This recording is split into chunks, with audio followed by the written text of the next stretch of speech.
Chapter 38-42. Wash up and go to bed. Xiaoqi narrowed her eyes and said suspiciously, "Did something happen between the two of you? Are you trying to make use of him, or are you trying to threaten him with some unspeakable means?" She had heard of something in the past. It was also about a popular idol. There was once a male celebrity who got drunk. That night, something happened between him and his assistant who was taking care of him. After that, the assistant used this as leverage to blackmail the male celebrity into giving her $5 million or she would sue him for forcing himself on her. The male celebrity had no other choice but to gather 3 million yuan. This matter could be considered settled peacefully. Hence, Xiaoqi was a little suspicious about what methods Liang Yin had used to coerce Hua Jin. "Are you crazy?" Hua Jin couldn't take it anymore. He stood up and chased her away. "Get out of here." There was an important scene tomorrow. It was Liang Yin's first time acting and he didn't know what would happen on set. He planned to go to bed early and rehearse with Liang Yin the next morning. He really didn't have the energy to bother with a lousy assistant. Xiaoqi was also furious. She didn't even choose her words carefully. B*tch. What did you say? I said you're a B*tch. Hua Jin was completely enraged. He pinched her face and threw her out of the door. "If you dare to provoke me again in the future, believe it or not, you can forget about being an assistant in the future." With that, Hua Jin slammed the door shut with a bam. Xiaoqi was given the cold shoulder again. She was angry, aggrieved, and furious. She glared at the door and recalled Hua Jin's threat just now. "If you dare to provoke me again in the future, believe it or not, you can forget about being an assistant in the future." "Fine. Liang Yin, you're really something, Liang Yin." She was so angry that her voice trembled and she spoke incoherently. She pointed at the door and said fiercely, "Just you wait." In the morning, Hua Jin was woken up by the alarm. The alarm was set early in the morning. For the first time, he didn't stay in bed. Instead, he got out of bed, put on his clothes, and ran to Liang Yin's room. There were 2 cards in the room. Liang Yin had one for herself and the other for him. Therefore, they didn't need to press the doorbell. They just swiped the card and opened the door. In the room, Liang Yin was still in bed, sleeping soundly. Hua Jin walked to the bedside. Seeing that she was still asleep, he reached out and patted her face. "Wake up." Liang Yin was still dreaming. She could vaguely feel a hand constantly disturbing her. She closed her eyes and slapped Hua Jin's hand away. "Don't be noisy. It's getting late. Hurry up and read the script." Liang Yin was so annoyed by his torment that she suddenly sat up on the bed. Her short hair was messy and she was full of resentment. "What are you doing? Get up and read the script." As Hua Jin spoke, he threw his sleeping robe on the bed. The heater and air conditioner were on in the room. Liang Yin yawned and looked resentful. "Didn't we already read the script? Why do we have to read the script again?" However, Hua Jin said righteously, "Let's do it again. We have to act today, in case you make any mistakes." Liang Yin was even more disheartened. Director Gu is a very strict director. If you don't act well, no matter how many staff members are on set, he will scold you in front of everyone. Chapter 38-43. When Hua Jin heard this, he said unhappily, "Do you know how much I get paid per episode for this series?" Liang Yin frowned. Was this guy trying to show off his wealth? "How much is it per episode?" She played along and asked for an episode. Hua Jin said, 600,000 yuan. 6. Liang Yin choked on her saliva. She spread out her hands and did some mental calculations. 600,000 yuan per episode. With a total of 80 episodes, he would earn a net profit of 48 million yuan. That was a lot. That's a lot of money. Hua Jin snorted coldly. "You know that it's a lot of money. Since 600,000 yuan per episode is my job, I have to complete it seriously. Even if something like this happens, I can't be a burden to the production team." When Liang Yin heard this, her impression of him changed. "I didn't expect you to be so dedicated." Hua Jin smiled and said proudly, "Of course. But if it were me, I'd be willing to be so dedicated too if I get 600,000 yuan per episode. But if I act for you, I won't get a single cent of this 600,000 yuan." Hua Jin's lips twitched. Why didn't he think of this? That's right. Liang Yin crossed her arms angrily. Then wouldn't I be working for free for you? I'll give you half. Half. 500,000 yuan per episode after tax. I'll give you 250,000 yuan. How about that? Hua Jin said and continued, as long as you act well, there will be dividends for this series. We'll split it 50-50. Liang Yin was scared out of her wits. She quickly did some calculations. According to Hua Jin's promise of 250,000 yuan per episode, if she were to film a drama, she would be able to earn at least 20 million yuan. 20 million yuan. Liang Yin sucked in another deep breath of cold air. Suddenly, she seemed to realize that something was wrong. Wait. What's the matter? Let me ask you a question. Do you think we can still get the money back? It would have been better if she hadn't asked. As soon as this question was asked, Hua Jin's expression changed. He said without thinking, you can definitely change back. How? Liang Yin was a little disappointed. Every day when I wake up, I hope that everything is just an absurd dream. But every time I wake up, nothing has changed. As she spoke, she held her face worriedly and looked like she was about to cry. Don't tell me that we can't change it back in this lifetime? You're not allowed to say such depressing words. Even if I can't get it back for the rest of my life, I'll be the one losing out. Hua Jin snorted coldly. You've become me, a superstar with a net worth of tens of millions. As for me, I've become you, a poor dog. That's right. Liang Yin's eyes lit up when she heard that. Why didn't I realize that? That's right. She was now Hua Jin, with a net worth of tens of millions. Then, Hua Jin saw that her eyes were shining brightly and asked suspiciously, what are you planning? Ahem. Liang Yin cleared her throat and said, I just thought of it. Now that I'm a superstar and I have money, does that mean that I can eat the high-end Western food that I didn't even dare to dream of in the past? Hua Jin was so angry that he wanted to vomit blood. He leaned against the wall and felt like he was going to vomit blood. To think that he had thought that she was going to give a constructive speech. Now that she was a superstar with a net worth of tens of millions, all she could think about was high-end Western food. Chapter 38-44. Get up. As Hua Jin spoke, he placed his hands under her armpits and tried to drag her off the bed like he was carrying a doll. However, Hua Jin was wrong about one thing. The Liang Yin in front of him had already become a 1.8-meter tall man, while he himself was only about 1.6 meters tall. When he exerted his strength, Liang Yin was much heavier than he expected. So much so that he was caught off guard and fell on top of Liang Yin. Liang Yin had originally wanted to get up, but after being pinned down by Hua Jin, she ended up being pinned down instead. The two of them stared at each other on the bed like a human pyramid. Liang Yin's face turned redder and redder. You! Hua Jin pretended to be calm. What about me? Are you taking advantage of me on purpose? Take advantage of you? Have you ever seen someone take advantage of themselves? Although this is your body, it belongs to me now. Please don't touch it carelessly. When did I touch it carelessly?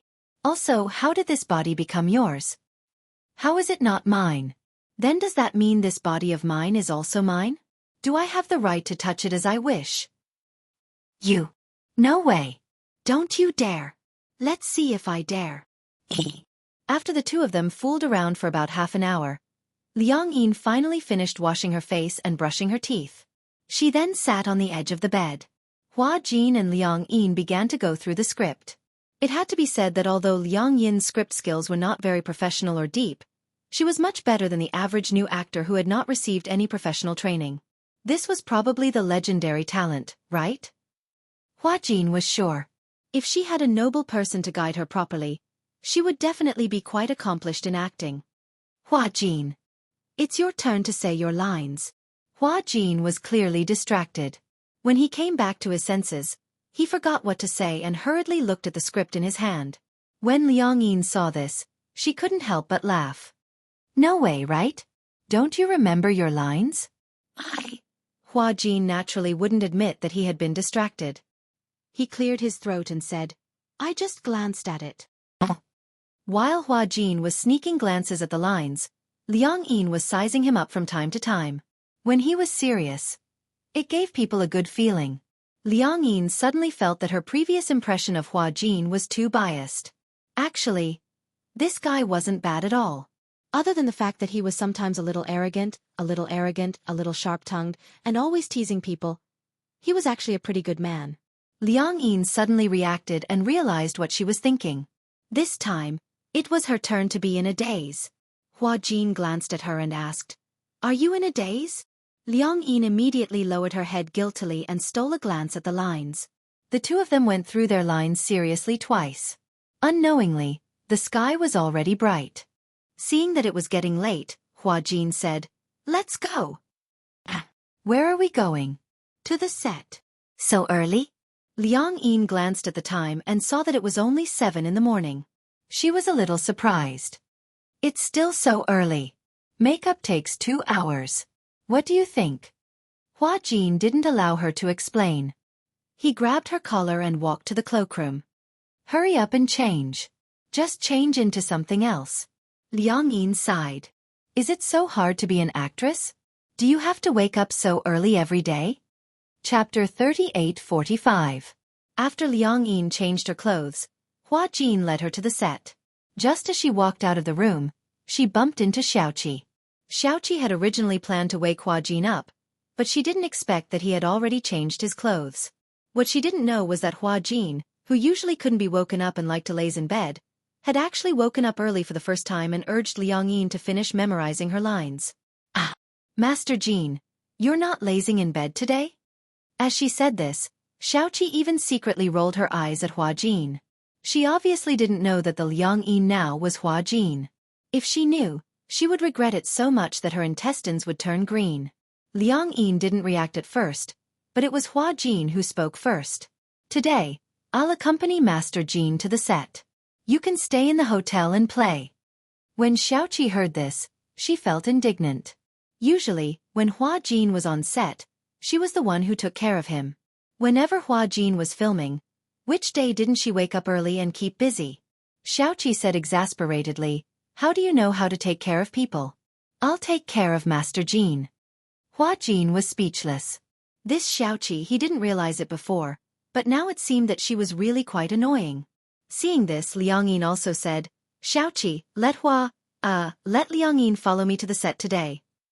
Hua Jin hooked his arm around Liang Yin's shoulder as if he was driving her away.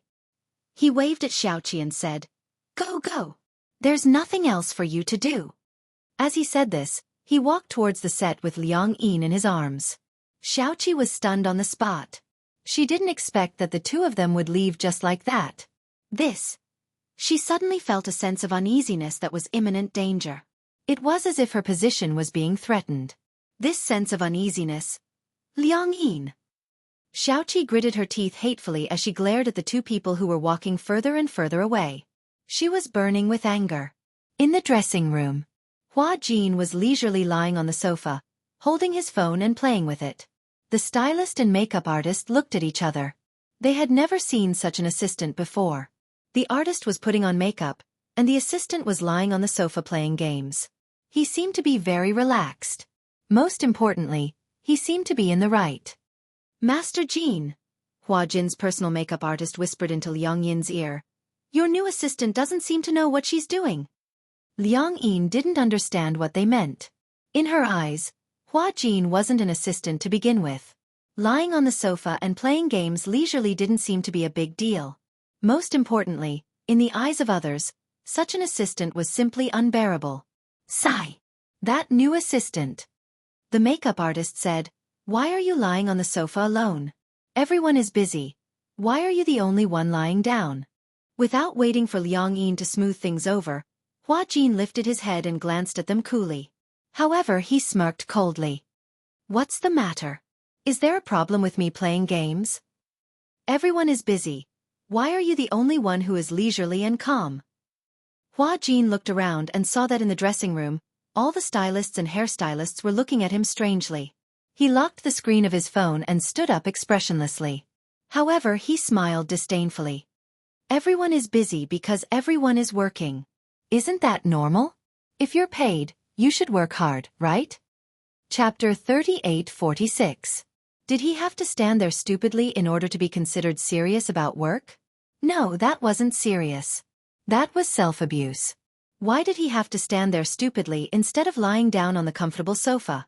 Hua Jin naturally wouldn't treat himself badly. However, the bystanders had obviously misinterpreted his words. It's good that you know. The makeup artist snorted. Go to that cabinet and get the hair clip for me. Hua Jin sneered but pretended not to hear her. Don't you understand what I'm saying? The makeup artist especially couldn't stand his arrogant look and was deliberately making things difficult for him.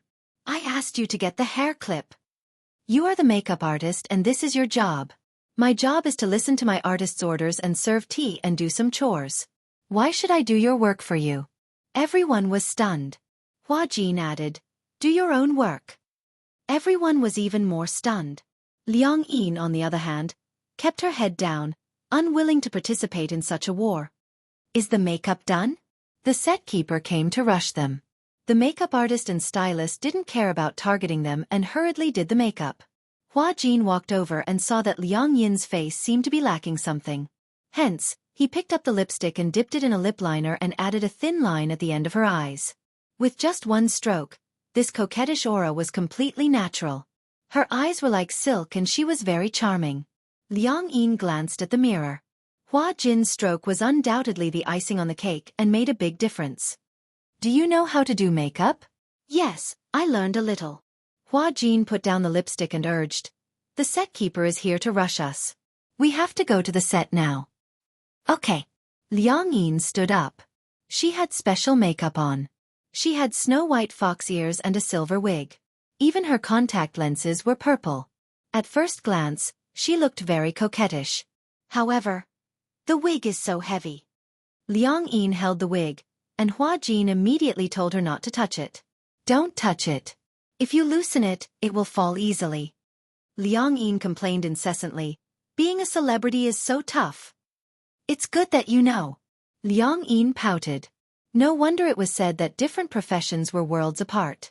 Separated by an industry, it was indeed difficult to understand the hardships of this industry. For example, as an actress, not only did she have to wake up early, she also had to wear thick makeup. On such a cold day, the plot required her to wear thick clothes. Fortunately, Hua Jin remembered to bring her a thick cotton coat and draped it over her body. Wrapped in thick cotton coats, Liang Yin and Hua Jin rushed to the set. They saw that the set was in full swing and was nearing the end. The director raised his megaphone to instruct the staff to get busy. When he turned around and saw that Hua Jin had arrived, he turned around and asked when the female lead was ready. Where's Chinga? On the set, in order to immerse themselves in the role, the staff did not call out the artistes' stage names. Instead, they called out the names in the script. This way, the immersion would be stronger.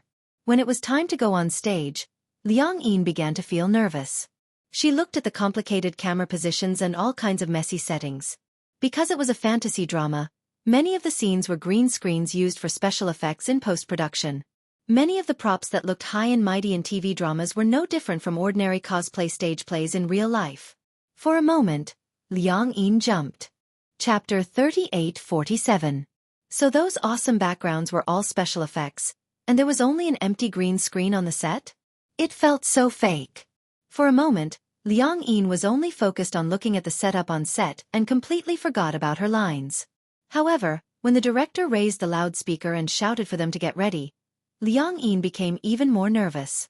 She didn't realize it herself, but Hua Jin could clearly feel that her body was trembling violently. What's wrong? Hua Jin sized her up and frowned. You can't be nervous, right? Liang Yin gulped and admitted frankly, yeah, a little. I see that you're trembling violently. Hua Jin patted her shoulder and rubbed her stiff arms.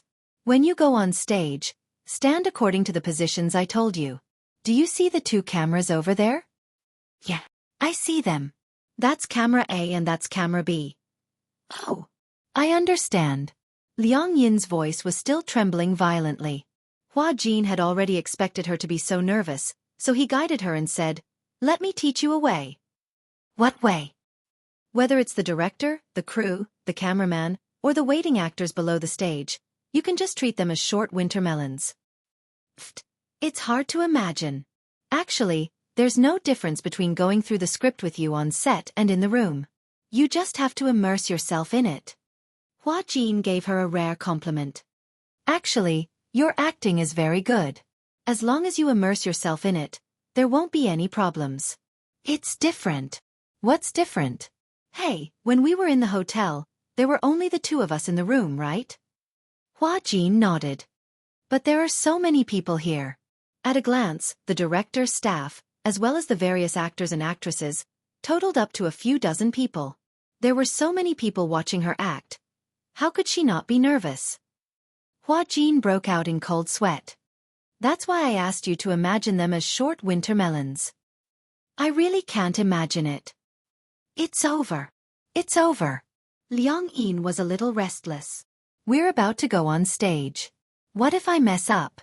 I think that director is really fierce. He doesn't even smile. It's like he's going to eat someone up. Don't be nervous. The more you think about it, the more you can't get into the zone. Now, follow my thoughts, Hua Jin coaxed her gently. Relax, take a deep breath. Take in a breath of cold air. Haha, again. Phew. All right, relax slowly and expel all the air in your abdomen. Phew. Vomit slowly, Hua Jin asked expectantly. Did you relax a little? Liang Yin looked like she was about to cry. What should I do? I'm even more nervous now. Before Hua Jin could enlighten her further, the field clerk rushed over. Master Jin, the director is urging you. Liang Yin looked at Hua Jin for help. What should we do? What should we do? Chapter 38:48. Liang Yin still looked a little hesitant. Seeing this, Hua Jin couldn't stand it any longer. Thus, he gave her a strong dose of alcohol. If you perform well, I'll treat you to the most expensive Western food. In an instant, Liang Yin's expression changed. Really? She instantly looked at Hua Jin as if she was worshipping a great hero. She was moved to tears. Can I really eat the most luxurious Western food? Hua Jin nodded seriously. I'm a man of my word. You don't have to doubt me. Liang Yin was greatly inspired. She stood up emotionally and walked in front of the green screen. From time to time, she would turn around and point at him with an expression. You promised. Hua Jin was a little helpless. He nodded impatiently and said, I'm a dog if I lied to you. Everything was ready. Following the director's command, the shoot began. Scene 3, first line. Hua Jin sneaked behind the director and looked into the camera. As the scene gradually unfolded, Mu Qingge was the first to say her lines. However, when the camera focused on Liang Yin, the director immediately called for a stop. Hua Jin, where are you looking? The director had a fiery temper and was always very efficient when it came to chasing books. When he saw that Liang Yin was looking away from the camera, he exploded in anger. He had already said that he was not in the right state of mind when filming had started. Hua Jin was a veteran artist who had debuted for many years. How could he make such a low-level mistake? Liang Yin was startled by the director's voice. She was still not used to it and was looking for the camera. Being yelled at by the director, she was scared and didn't know what to do. Hua Jin was used to it. He knew that the director didn't have any bad intentions. However, for Liang Yin, it would only make her nervous.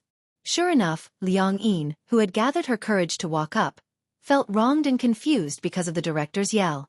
As a result, Liang Yin could no longer get into the zone. She had never acted before and had never seen an acting scene before. She had no way to adapt to it.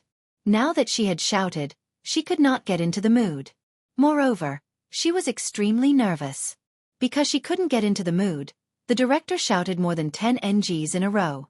He flew into a rage and scolded Liang Yin badly. After all, she was a girl and was thin-skinned. Being scolded so harshly in front of so many people, Liang Yin's expression became more and more unbearable. The more nervous he was, the harder it was for him to get into the zone. As time went on, the situation became worse. Once or twice would have been fine, but after repeated occurrences, the director finally exploded. Hua Jin, do you still want to act? Why are you looking around? What are you looking for? What are you looking at? Are you trying to ruin my show? Ha! Liang Yin jumped in fright. Her eyes immediately turned red, and tears quickly fell. She covered her mouth as tears streamed down her face. Woo woo woo! Hua Jin was dumbfounded. Everyone was dumbfounded. They had never seen Hua Jin cry like that. No man had ever cried like that. He cried like a weak and boneless little girl. God, what was wrong with Hua Jin? Why was he crying like that? The director was dumbfounded and yelled at her. Why are you crying? You look like a woman, so why are you crying like a woman? Everyone looked embarrassed and looked at each other. The main character behind them heard this and was furious. Chapter 38:49. Bear with it.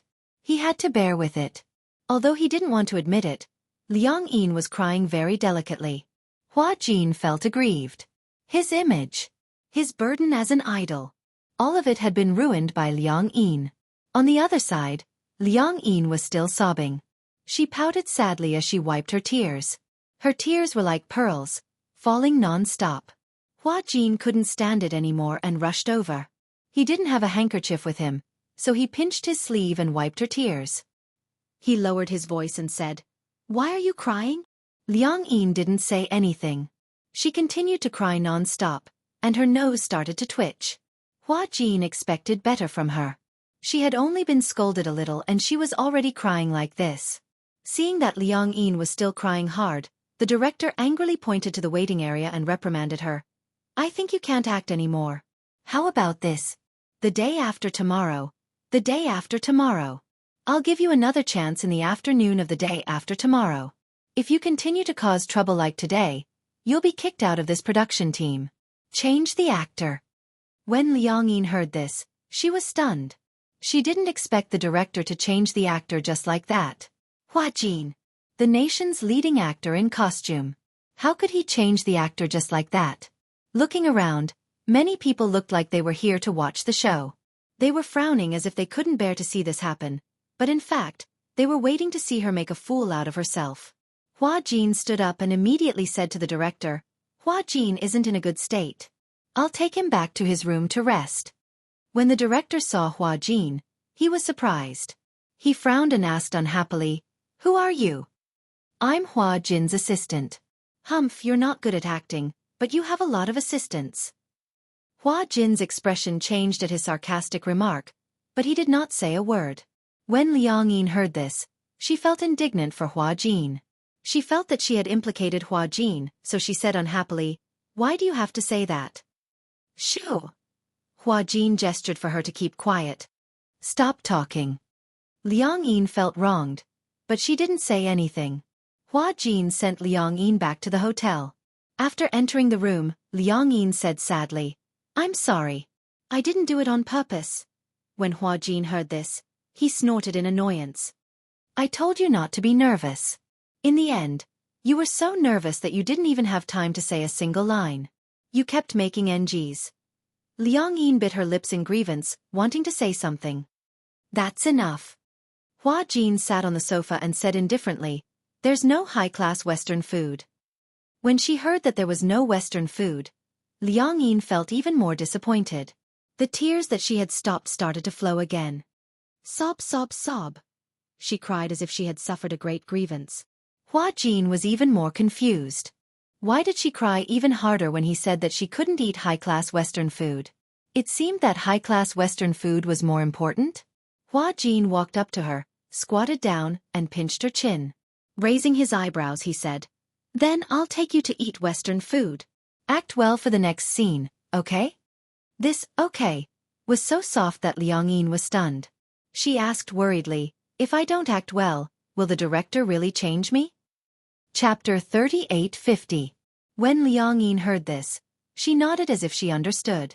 However, when she recalled that Hua Jin wanted to take her to eat Western food, she asked cautiously, Are you really treating me to Western food? Yeah. Liang Yin hugged his shoulders excitedly. Hua Jin, you're such a good person. Hua Jin broke out in cold sweat.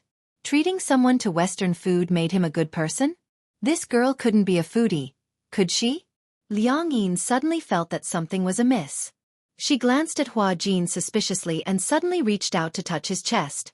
She turned pale with fright. You're not wearing that, are you? What does that mean? Brah. No. Liang Yin's eyes almost popped out of their sockets. What? You're not wearing it? Anyway, you can't tell whether I'm wearing it or not, right? Also, It's uncomfortable to wear it. It feels like my chest is being constricted. But you can't not wear it. Liang Yin was furious. Why was this Hua Jin talking to himself? Luckily, the weather was cold and he was wearing more clothes, so it couldn't be seen. Liang Yin urged him. You! Hurry up and put on your bra. Hua Jin was a little unhappy. Do I have to wear it? Of course. If you don't wear it, I'll run naked in front of you and help you make the headlines. Hua Jin was stunned. This girl was so ruthless. Hua Jin surrendered. Okay, I got it. I'll put it on now. With that, Hua Jin went back to his room. Half an hour later, he came back.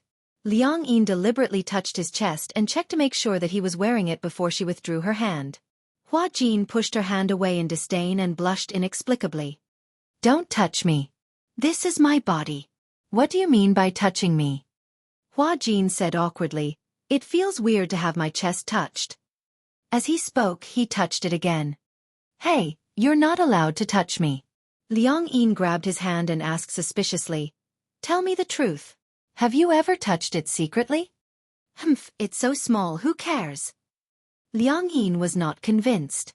You make it sound like you're very cool. When Hua Jin heard this, he was shocked. What do you mean? I saw it when I was bathing. It was very small. Wan, what right did he have to laugh at her for being like an airport? Hua Jin chuckled when he heard that. Little fool, why don't you get up tomorrow morning and take a look? That's what it really looks like. Hua Jin obviously didn't guard against Liang Yin, and he didn't think that this woman would take some photos that she shouldn't take to threaten him. Liang Yin didn't understand at first, but for some reason, she took Hua Jin's words to heart. The next morning, she somehow woke up.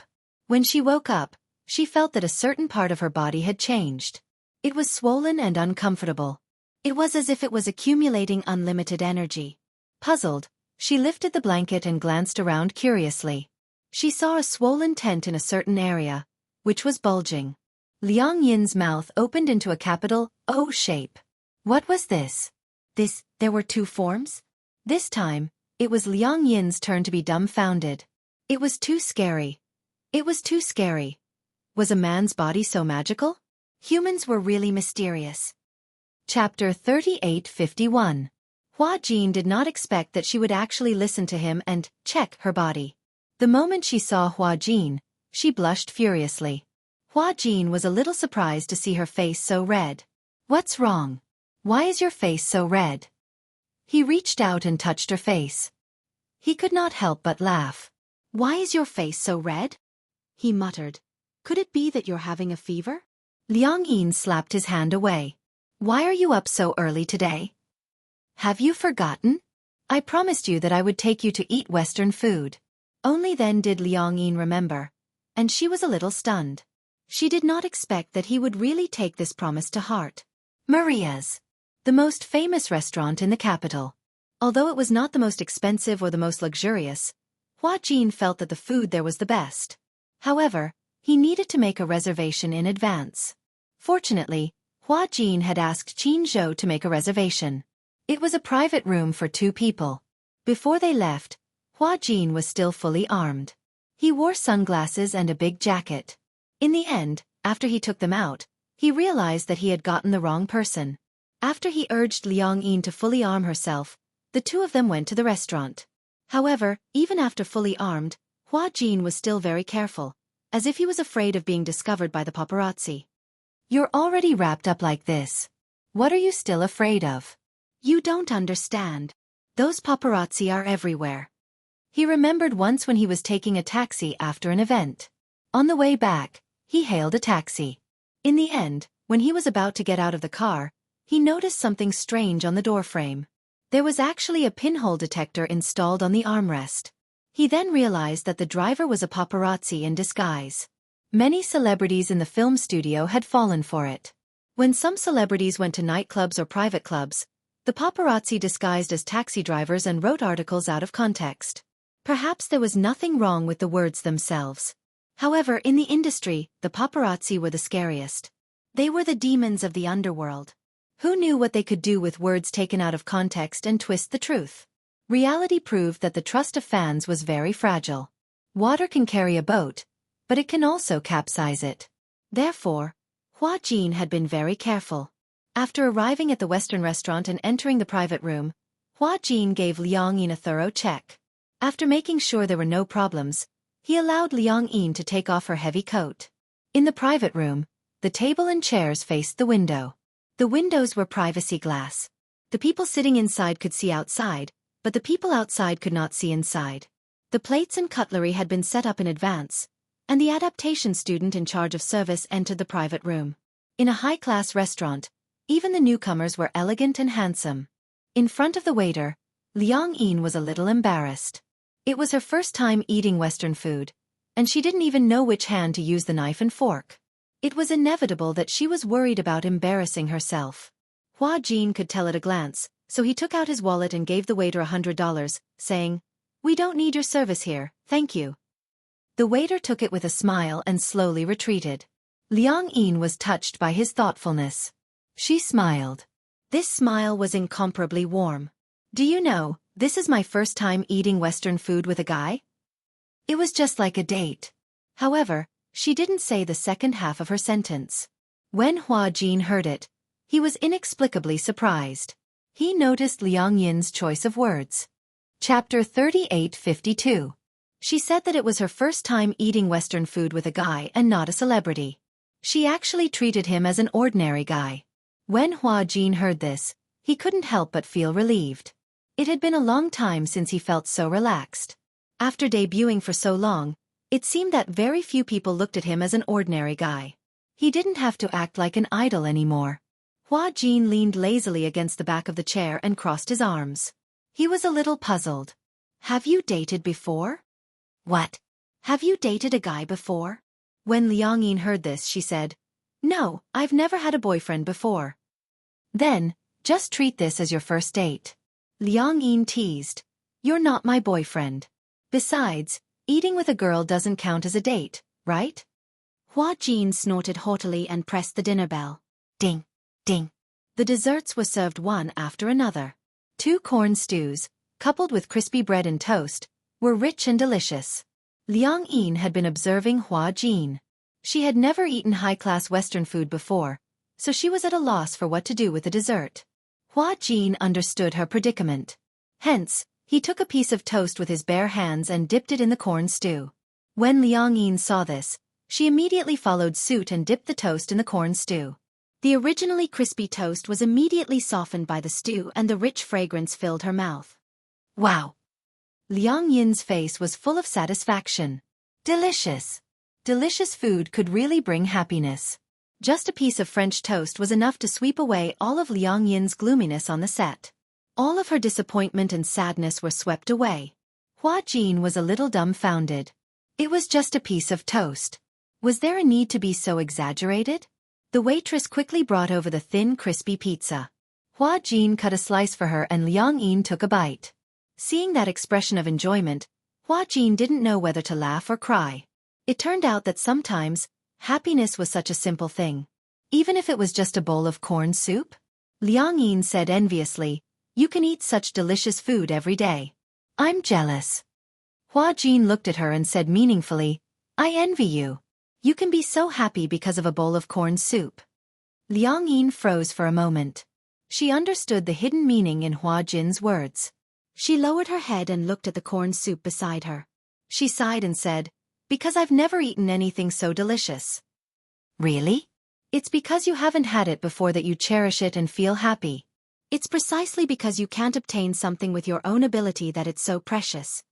Liang Yin continued, "When I was young, I was especially envious of a neighbor's child. Her parents were divorced, and no one took care of her since she was young.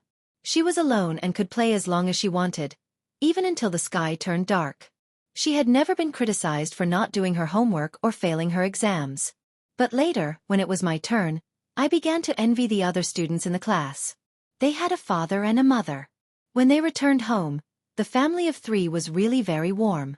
As Liang Yin spoke, she sighed. Chapter 38:53. Hua Jin was a little surprised. "I didn't expect you to say something so profound. I've always thought that you were a simple-minded person." Liang Yin looked at him exasperatedly but didn't say anything. The steak was served. It was medium-well sirloin steak and there were some traces of blood. Liang Yin looked at the traces of blood and asked, "How well done is this?" "It's medium well." "Isn't it too rare?" "No, the meat of a well-done steak is very tender." With that, Hua Jin took the steak from her hand and handed it to her. Liang Yin thought that he had snatched her steak away and glared at him resentfully. She looked as though she wanted to say something. Hua Jin glanced at her and cut the steak bit by bit into the shape of ribs. He knew very well which part of the steak was harder to chew, so he cut this part into cubes. After he had cut the steak into small pieces, he handed it back to her. When Liang Yin saw this, she was a little surprised by his gentlemanly side. So the reason why he had brought the steak over without a word was so that he could cut it into small pieces for her? Liang Yin was a little flattered. Why did she have an inexplicable feeling? Now that the two of them were sitting in a Western restaurant, they actually looked like a couple on a date. Hua Jin looked at her meaningfully. How would he know what she was thinking? He saw that she had her head lowered and was staring at the steak nervously. Her face was a little red. Hence, he thought that the heater in the room was too high and walked over to lower the temperature. When he returned to his seat, he said something that was so rare and precious. "Give me a good performance on set tomorrow." Liang Yin was speechless. Hua Jin glanced at her in disdain. "I'm treating you to such a classy Western meal. You can't bear to get me kicked out of the set, right?"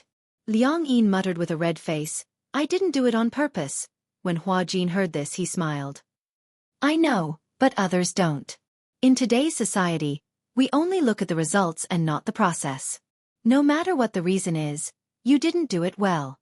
When Liang Yin was lost in thought, Hua Jin said again, "It's not like you can't do it well.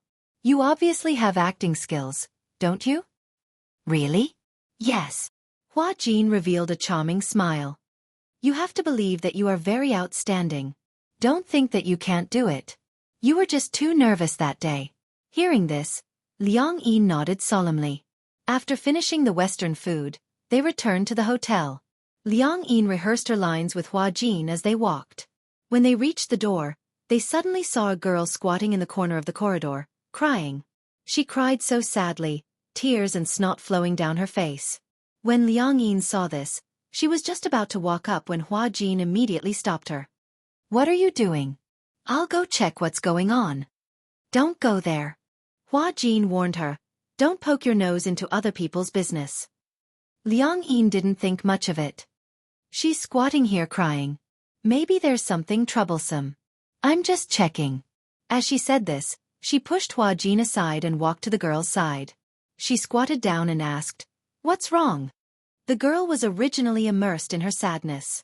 When she heard Liang Yin's sudden voice, she was a little shocked. When she saw that it was Hua Jin, she was shocked and couldn't stop crying. She cried even harder. Liang Yin wanted to help her up, but when she finally managed to do so, an entire piece of paper fell to the ground. "What is this?" Chapter 3854. When Liang Yin picked up the piece of paper, she realized that it was a medical report issued by the hospital. When Hua Jin saw it, he immediately walked over and took the report from her hand. He glanced at it and realized that it was a pregnancy report.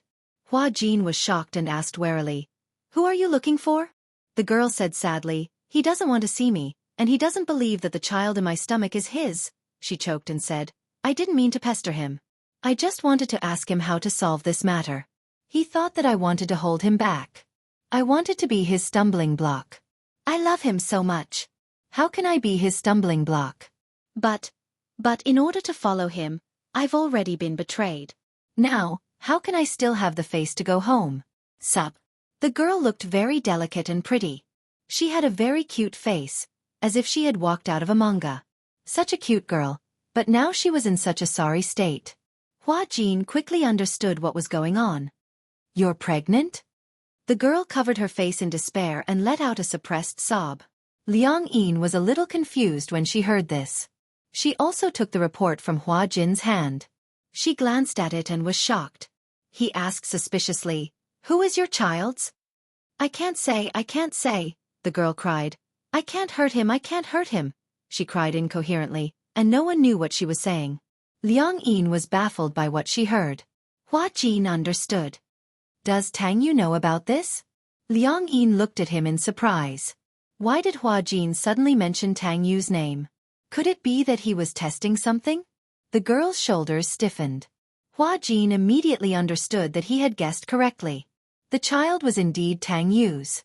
Tang Yu's room was on the same floor as his. And this girl was holding the pregnancy report and squatting here crying so desperately. Then, Hua Jin guessed that this girl must have something to do with Tang Yu. What should I do? What should I do? The girl trembled with fear. Hua Jin suddenly took Liang Yin's hand and said to her, "Let's go. Don't bother about her, lest you get into trouble." Liang Yin, on the other hand, was a little worried. She looked around and couldn't bear to leave her here. It's not good for her to be here alone, is it? Otherwise, he would send her back. Or send her to the car and take her to the hospital. I don't want to. Don't worry about me. The girl was still crying and screaming. She didn't seem to appreciate it. Although Liang Yin couldn't bear to leave her like this, Hua Jin told her not to care, so she didn't care too much. Hua Jin pulled Liang Yin back to the room. After that, he told her to stay in the room and read the script. Liang Yin asked him where he was going. He said that he was going to call the hotel manager to deal with the girl. Liang Yin's heart warmed when she heard that.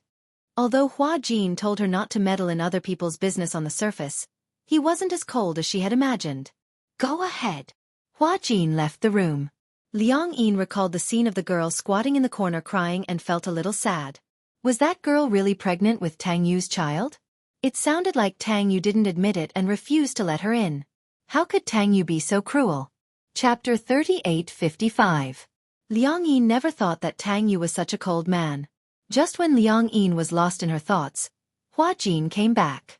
She stood up nervously. Where's the girl? Did she go back? Hua Jin shook his head. When I walked to the elevator, I didn't see her. I went to the front desk, and the manager didn't say he saw her. Did she leave?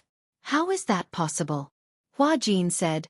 The manager stood at the hotel entrance and said he didn't see the girl. I went to the back door, and the security guard there also said he didn't see her. That's strange. Liang Yin doubted. She couldn't have gone into Tang Yu's room, right? Hua Jin nodded. It's possible. Tang Yu isn't stupid. He knows that if this matter gets out of hand, it'll be bad for him. He can't just let it go. If it gets out of hand, he's now on the rise. It wasn't easy to get this opportunity. He definitely won't make any negative comments at this juncture.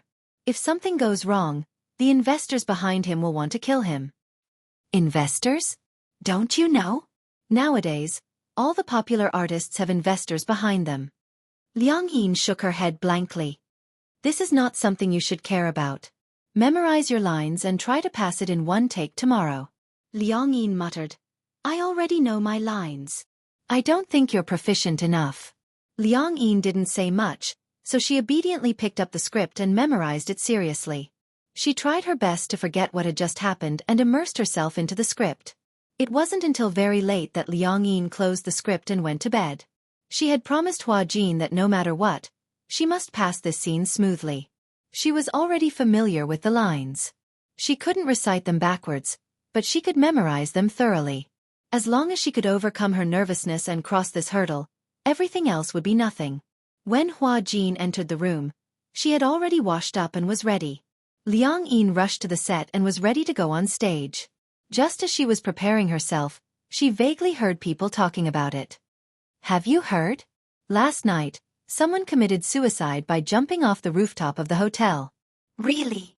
It's true. I heard that she jumped from the rooftop and landed on it. I heard that she didn't die on the spot. She crawled from the place where she fell to the door, but the door was locked from the inside. The girl was sitting there with her blood flowing like a river. She was only discovered in the early morning. Isn't it too tragic? Why do you have to take it so hard? That's just hearsay. Early in the morning, when I was about to come to the set, I saw the ambulance arrive. It carried the body away from the side door.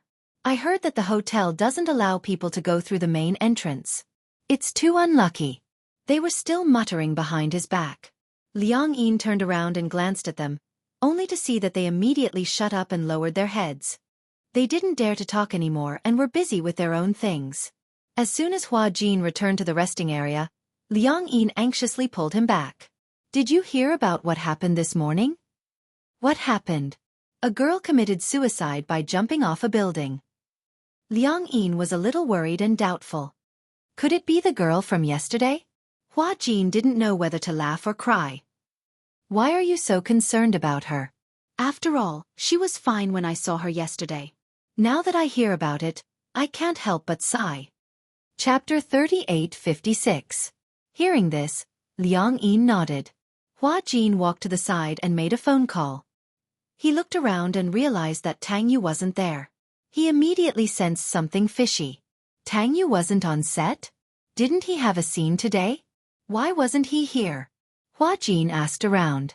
One of the crew members said that Tang Yu's agent had called to say that Tang Yu had caught a cold yesterday and had a high fever.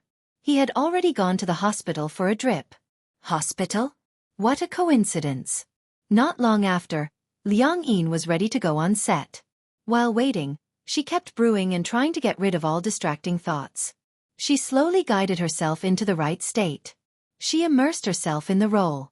When she went on set, her state was obviously different. At this time, no one felt that she was Hua Jin, but a living phoenix. Director Gu saw that. Even though Liang Yin's position was a little too far away from the camera, he couldn't bear to interrupt her. So, he instructed the cameraman to quickly adjust the position of the camera to capture the shot. Liang Yin was in great condition. If it was in the past, no matter what the reason was, if she even stood in the wrong position, she would definitely be scolded. However, Liang Yin was in great condition. She was even better than when Hua Jin was on set. Hua Jin was stunned by Liang Yin's performance. However, he was still a little nervous. He was worried that Liang Yin would break in the next second and not be in such a good state. Hua Jin watched on tenterhooks, but Liang Yin was on top of her game the entire time, especially when she turned around. Her eyes were filled with helplessness and heartache. Tears were welling up in her eyes, but they refused to fall. I'm a human. You're a demon. Humans and demons have different paths. You're the future king of demons, and I'm on my OG. We're destined to be enemies. When she heard the words enemies, Phoenix turned her back even more. Tears streamed down her cheeks. Director Gu couldn't help but feel suffocated by this scene. This scene was too beautiful. He pushed the end further and captured the phoenix's disappointed and sad expression that clearly wanted to maintain its pride. The female lead, Mu Qingge, was originally in a bad mood, but Feng Zhi's mood was so good that she was also brought in. A scene that Hua Jin hadn't done before, Liang Yin had actually done it in one take. Great! Feng Zhi, you're in the right state today. However, Qingge, you weren't in the right state at the start. Because Liang Yin was in such a good state, Director Gu was reluctant to cut the scene. However, the camera and close-up were all focused on Liang Yin. Even if there were any problems, there would be no problem when the time came. Mu Qingge was also a bit surprised. The day before yesterday, Hua Jin had been scolded by the director to the point of crying. His condition today was unexpectedly good. He actually passed it in one try. It was simply unbelievable. Hua Jin walked over. He was also pleasantly surprised by Liang Yin's performance today. It was rare that he wasn't stingy with his appreciation. He praised, "Your condition today is really good. It's even better than what I imagined." Liang Yin still hadn't come out of the right state. She clutched her clothes tightly and felt that her chest was suffocating. She said sadly, "I feel so suffocated. It's so uncomfortable. It's like a ball of cotton is stuffed in my chest." She was too immersed in the role. Because after completely immersing herself in the role, she couldn't get out of it for a long time. Hua Jin hugged her shoulder in heartache. If you're sad, cry it out to vent. Chapter 38:57. Hua Jin didn't expect Liang Yin to be so deeply immersed in her role. After crying for a long time, she finally vented all the emotions that had accumulated in her heart. Mu Qingge also walked over with red eyes and gently patted her shoulder. "Hua Jin, you did a great job today." Director Gu walked over and said, "For the next 2 days, you should rest well and adjust your emotions. Your scene has already come to an end." Liang Yin nodded. When Hua Jin pulled her out of the set, Hua Jin still couldn't hide his astonishment. "Liang Yin, your performance today was beyond my expectations. It was even better than I imagined." Liang Yin said in a serious tone, "I've already eaten your high-class Western food. I can't drag you down. Ha! Hua Jin smiled. A Western food can buy you over. That's right. This is the best meal I've ever eaten. I can't accept a reward for nothing. I can't accept your kindness for nothing. Liang Yin paused and suddenly remembered something. Her expression became dignified. Did you hear? There was a rumor today that a girl committed suicide by jumping off a building from a hotel. Could it be the same girl from yesterday? Hua Jin furrowed his brows and shook his head. I'm not sure. First, I haven't seen the picture of the victim. Second, I haven't seen the case report. I really don't know about this. Then, can you ask around? Don't ask around in troubled times. You don't want to get into trouble. Okay, I got it. Liang Yin didn't say anything else. When they returned to the hotel, Hua Jin ordered takeout for Liang Yin and immediately returned to his room. When he returned to his room, he saw Tang Yu and his agent had returned. Hua Jin stopped and silently glanced at him. The latter also glanced at him. But for some reason, Tang Yu's eyes were inexplicably vigilant. He was originally discussing something with his agent, but when he saw Hua Jin's gaze, he suddenly closed his mouth and didn't say anything. Hua Jin narrowed his eyes and quickly smiled.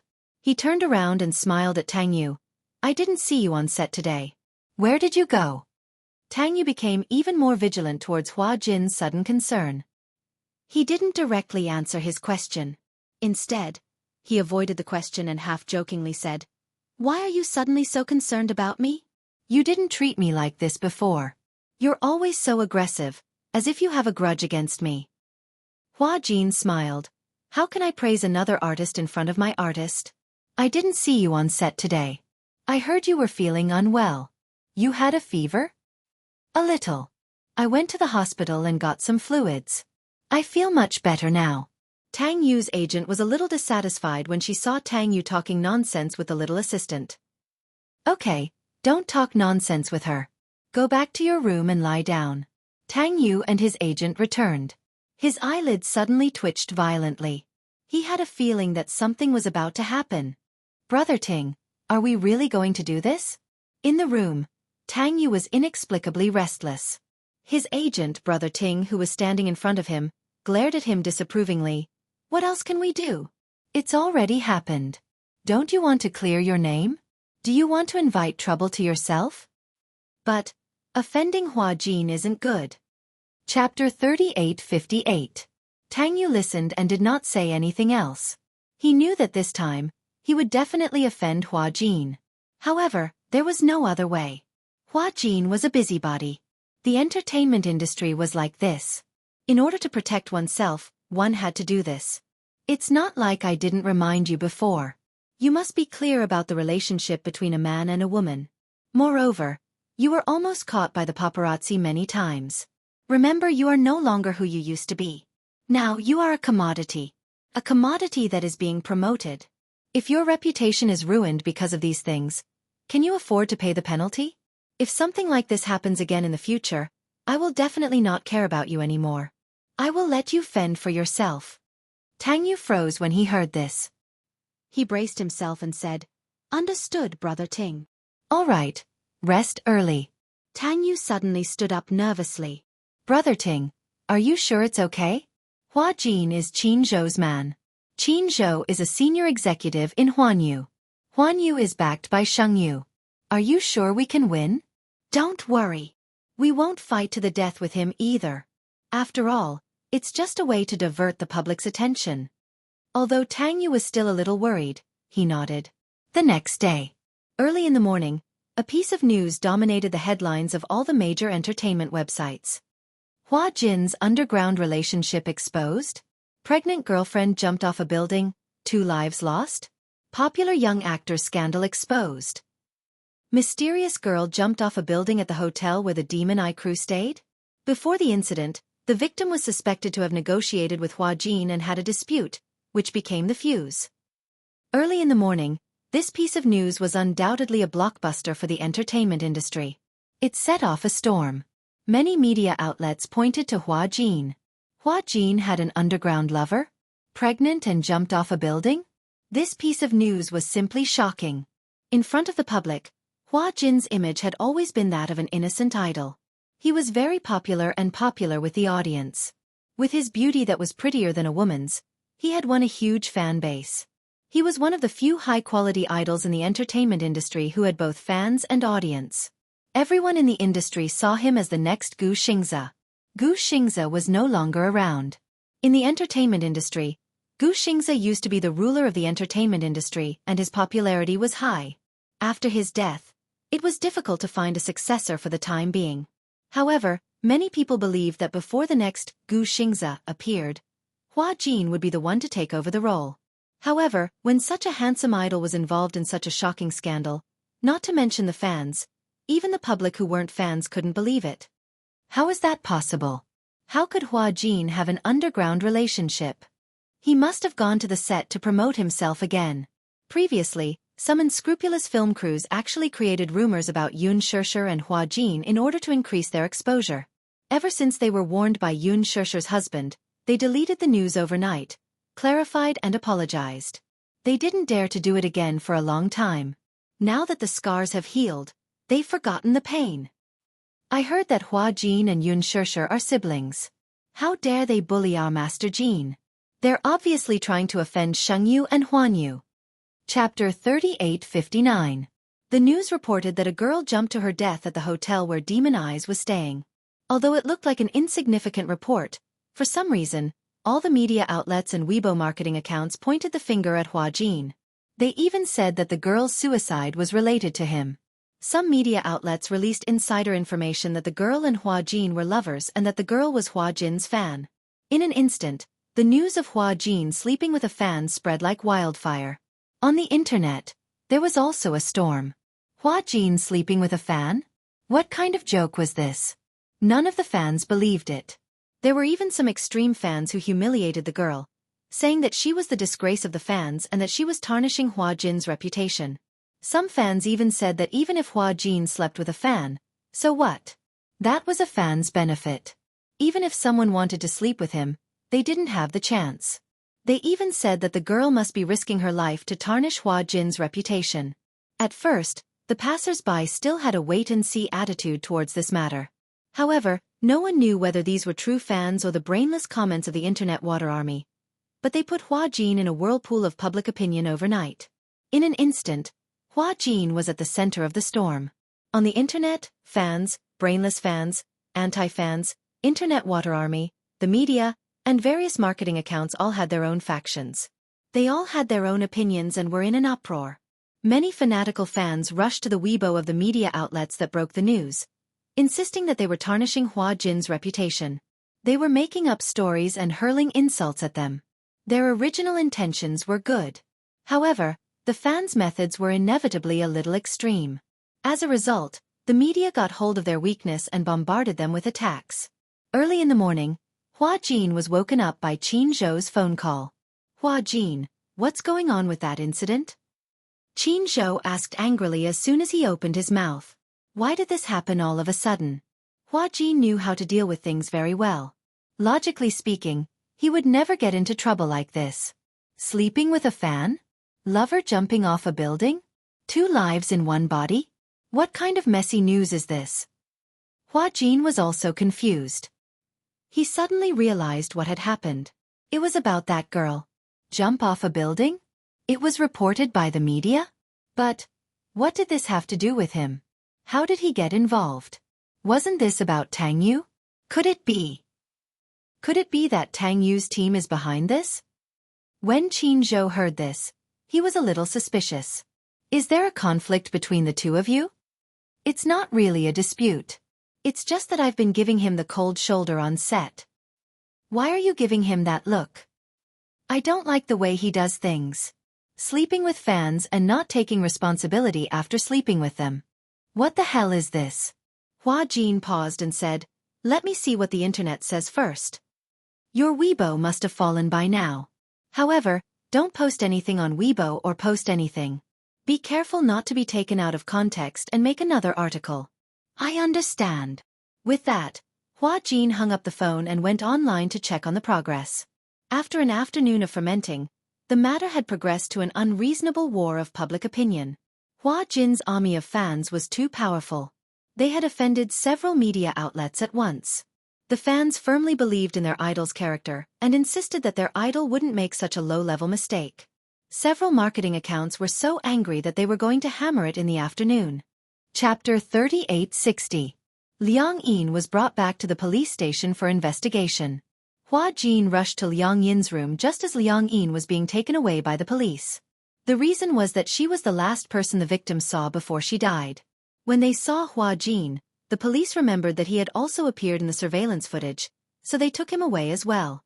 Hua Jin and Liang Yin were taken away for investigation. They did not return to the hotel for a day and a night. At the same time, in the afternoon, the media that had been angered by the pink color rushed to release concrete evidence. It was said that after the police investigation, all the evidence showed that this was a suicide case. The phone that had been dropped was unlocked and there was a message in the memo. "Baby, mommy is sorry." The police suspected that she was pregnant. Later, after the autopsy report by the medical examiner, the preliminary judgment was that she was pregnant. As for how long she had been pregnant, it would need to be further diagnosed through amniocentesis. Originally, this was an ordinary suicide case that would not attract the media's attention at all. Perhaps, it would occupy a small corner of the newspaper at most and be forgotten just like that. Every year, the number of suicides rose in a straight line. Not everyone who jumped off a building would be noticed. However, because of the hotel involved, the police wanted to find out when the victim entered the hotel and who she had been in contact with before she committed suicide. Therefore, they obtained the surveillance footage from the hotel. However, they found that the girl had been in direct contact with Hua Jin before she committed suicide. In the surveillance footage, the girl entered the hotel and went to the floor where Hua Jin's room was.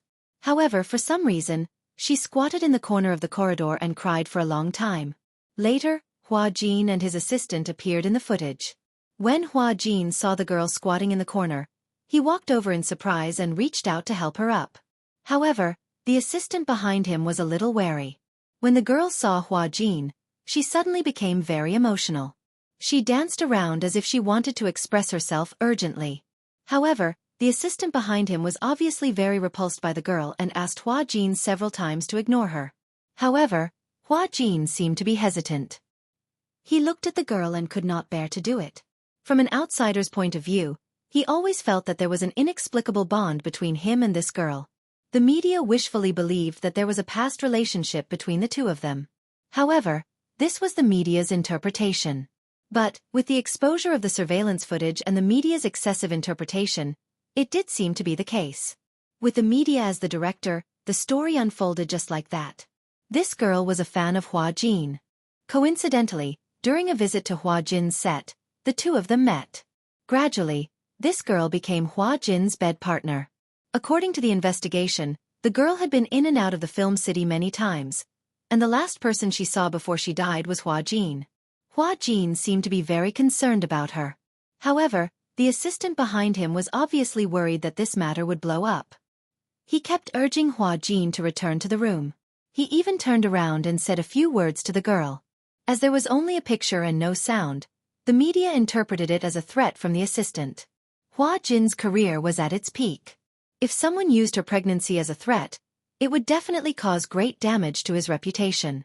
Therefore, the assistant wanted to settle this matter secretly. Chapter 3861. Originally, Hua Jin's fans stubbornly believed that this matter had nothing to do with their idol.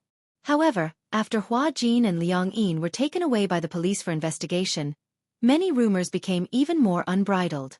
Everyone thought that Hua Jin's arrest by the police was definitely related to this matter.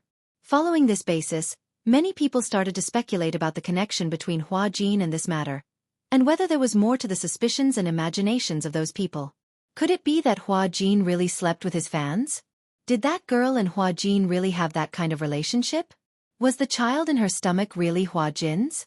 At this time, Hua Jin and Liang Yin were being interviewed at the police station. For the time being, there was no way for them to know about the rumors from the outside world. However, Qin Zhou would definitely not let this matter continue to fester.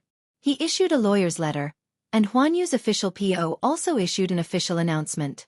Simply put, the core idea was, 1.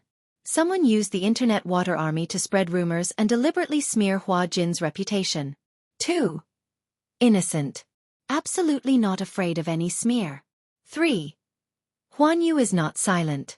They are collecting evidence one by one, not evidence of spreading rumors. When the time comes, they will reserve the right to pursue legal action. 4. Huan Yu will not let go of anyone who hurts the relationship between Hua Jin and his fans. It had to be said that Huan Yu's announcement was absolutely domineering. In other words, those who spread rumors continue to spread rumors, those who spread rumors continue to spread rumors, and those who smear continue to smear. When the truth of this matter is made public, Huan Yu will reserve the right to pursue legal action. Qin Zhou's method was especially ruthless. He took the lead by showing his strength and poured a large basin of ice water at the most critical moment of the matter fermenting. On the other hand, in the police station, Hua Jin and Liang Yin were separated to cooperate with the police to take statements. The police summoned them because they were the last people the victim saw before she died.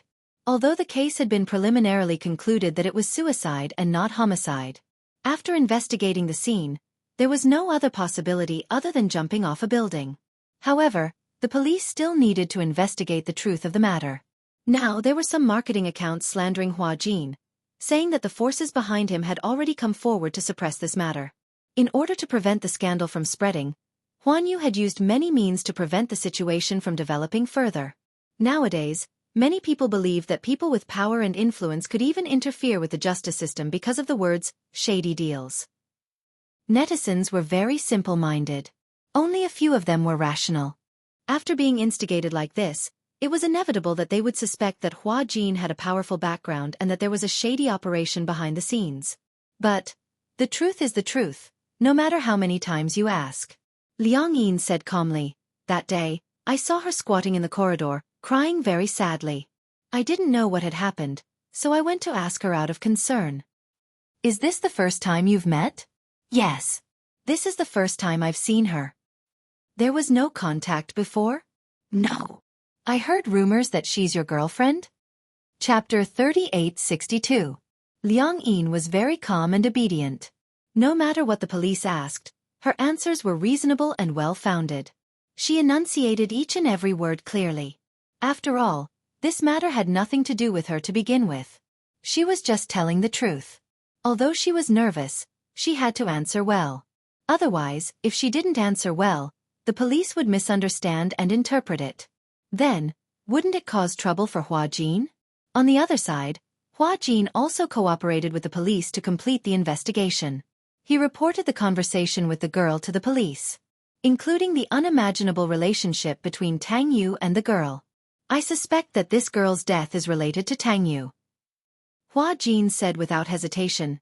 "Isn't the autopsy still ongoing? The forensic doctor might as well take evidence from the fetus in the stomach. Maybe he can find a strong clue." He was too calm. Not to mention that Qin Zhou was behind it.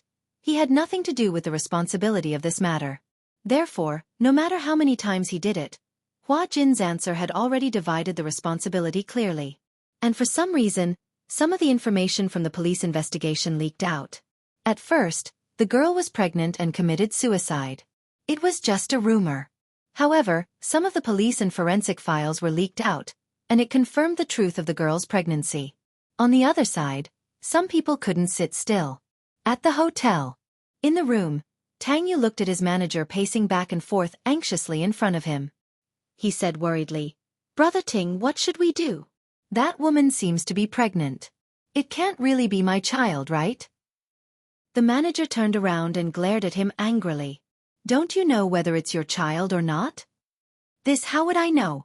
How can I be sure that this woman isn't trying to blame me? I've only slept with her once. How would I know who the father of this child is?" "Of course I won't admit it." Tang Yu had always been hoping for a fluke.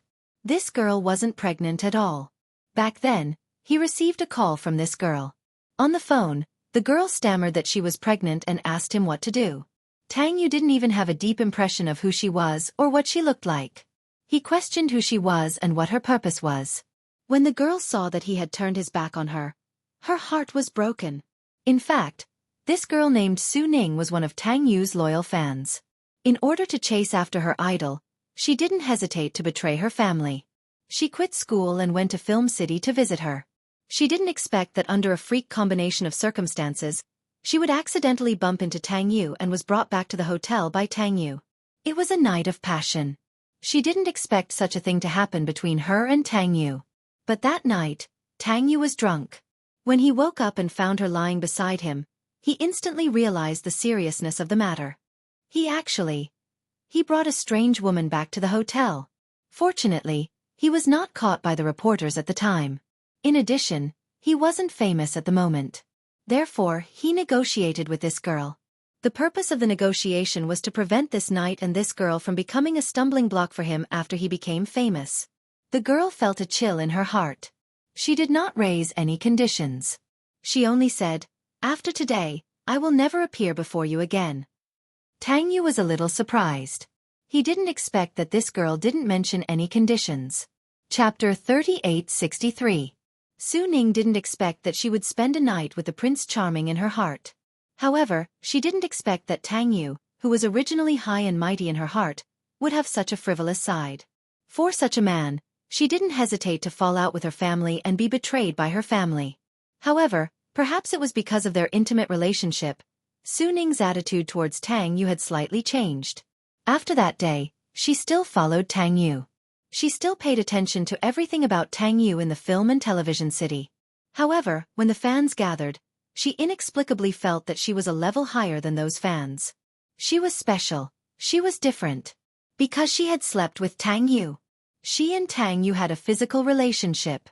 Other fans who wanted to see Tang Yu had to stay far away from him. But she had been in Tang Yu's room and had sex with him. Slowly, she began to have ambitions. After leaving Tang Yu's room that day, she didn't buy the morning after pill as Tang Yu had instructed. She did it on purpose. She didn't know if she would get pregnant this time. But if she could get pregnant, then this was a gift from God to her and Tang Yu. She must cherish it. This way, she might be promoted from a fan to Tang Yu's girlfriend. In the fan group, many fans were envious of her. Because she was one of the few who had close contact with Tang Yu. Of course, she wouldn't tell the other fans about what happened that day. She only said that she had close contact with Tang Yu. The envy of the other fans made her feel as though she was floating in the air with a card in hand. A month later, by chance, she found out that she was pregnant. However, this pregnancy was obviously not the right time. At that time, she was already at the end of her rope. She couldn't even afford the rent. So she took the pregnancy test kit, mustered up her courage, and went to the hotel where Tang Yu was staying, wanting to see him.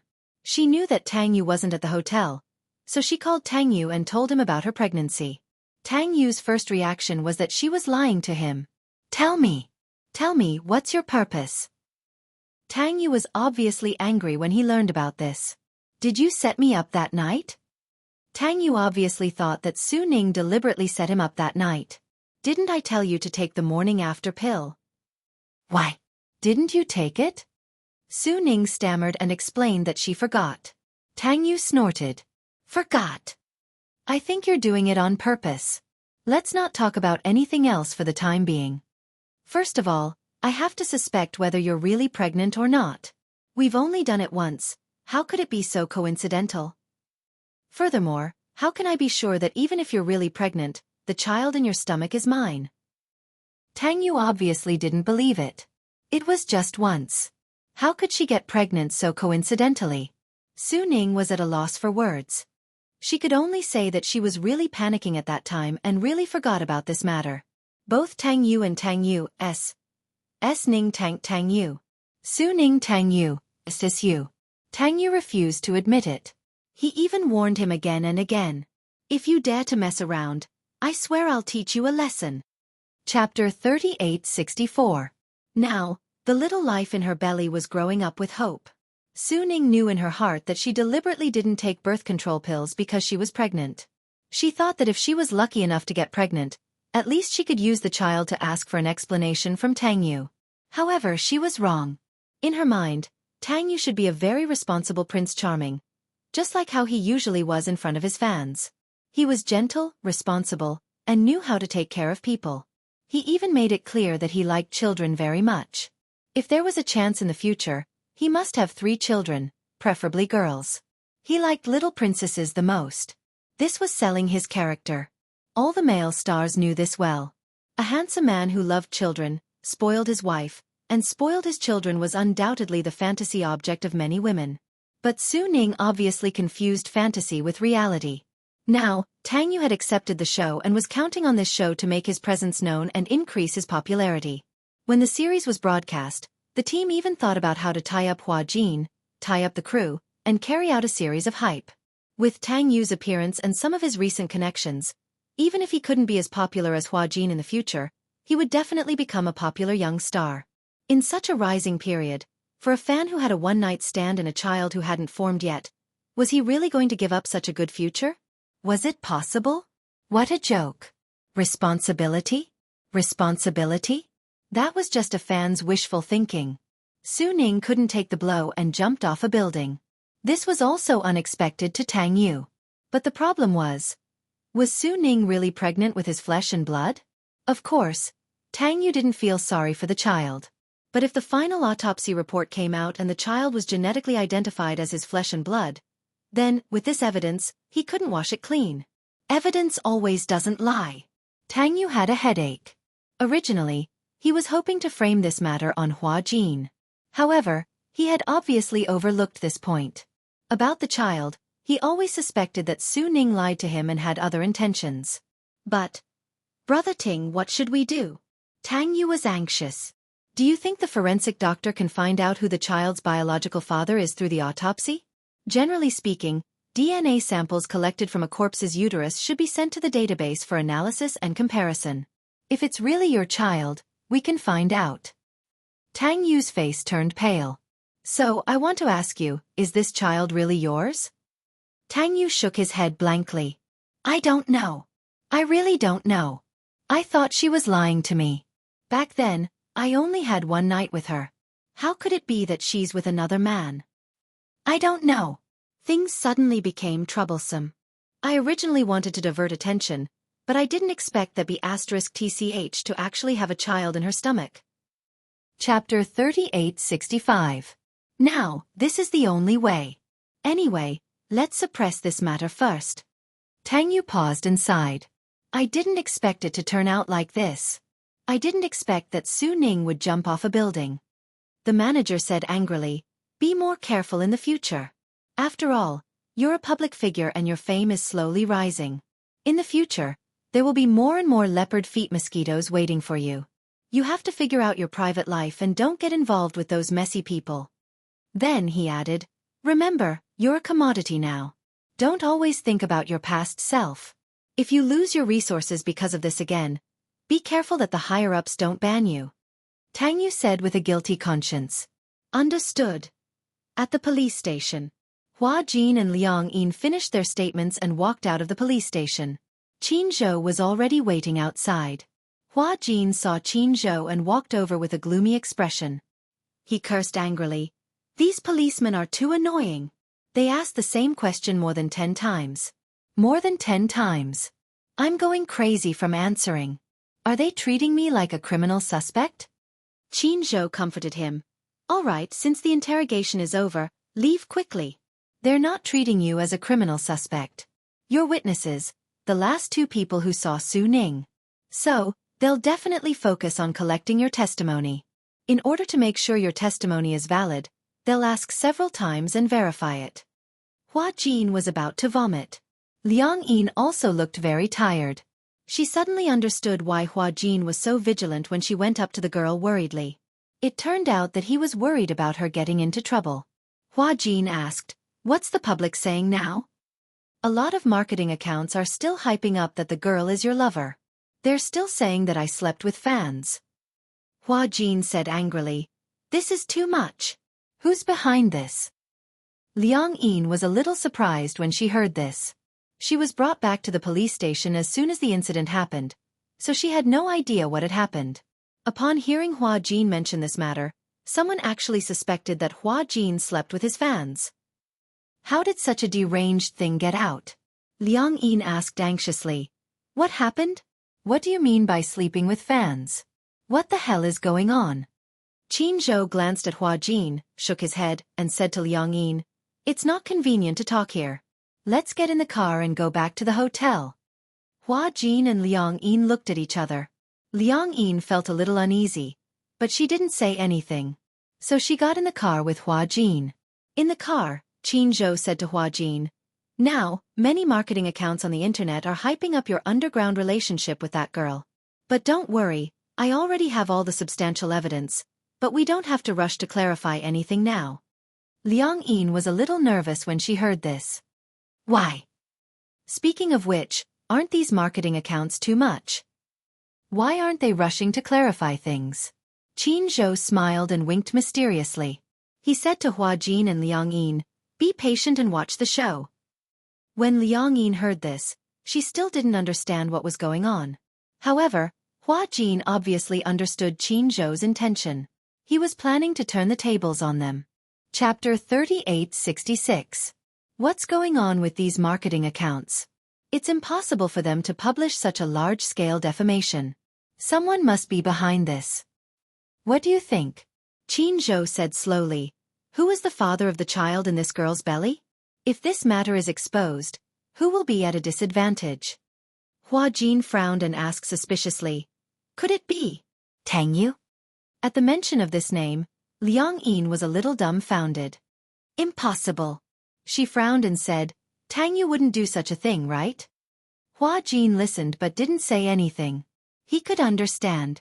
Liang Yin was Tang Yu's fan. No matter how she changed her mind, at least she still had some feelings for him. Qin Zhou listened and said expressionlessly, Do you think what you saw is real? Liang Yin, you're still too young. As long as you see it on TV, whether it's a reality show or an interview, all the created characters have a script." Liang Yin was startled and hesitated. She quickly explained, "I'm not defending Tang Yu or anything. Don't misunderstand. It's just, Tang Yu wouldn't do such a shady thing, right?" Qin Zhou said calmly, "It's normal in the entertainment industry to do anything for your own benefit." Hua Jin didn't say anything. He had already guessed who the mastermind behind this was. Although he had a guess, he didn't dare to confirm it. But, since Qin Zhou said so, it had to be true. Qin Zhou said to Hua Jin, "For the next 2 days, I'll cancel all of your events and suspend all interviews with the media. The production team won't be filming for the time being and will just stay in the hotel. We'll see how they perform then." After a pause he said slowly, "I'm quite curious. If we don't do anything, how will they react?" Liang Yin and Hua Jin listened and didn't say anything. After returning to the hotel, Hua Jin and Liang Yin returned to their respective rooms. But after returning to her room, Liang Yin thought about it carefully. She felt that if she had listened to Hua Jin and not meddled in other people's business, maybe this wouldn't have happened. Tang Yu. Was it really Tang Yu? She didn't expect the Prince Charming in her heart to have such a dirty side. Did Tang Yu really use the internet water army to stir up public opinion to defame Hua Jin? How could he do that? It's too much. If that was the case, Liang Yin couldn't forgive herself.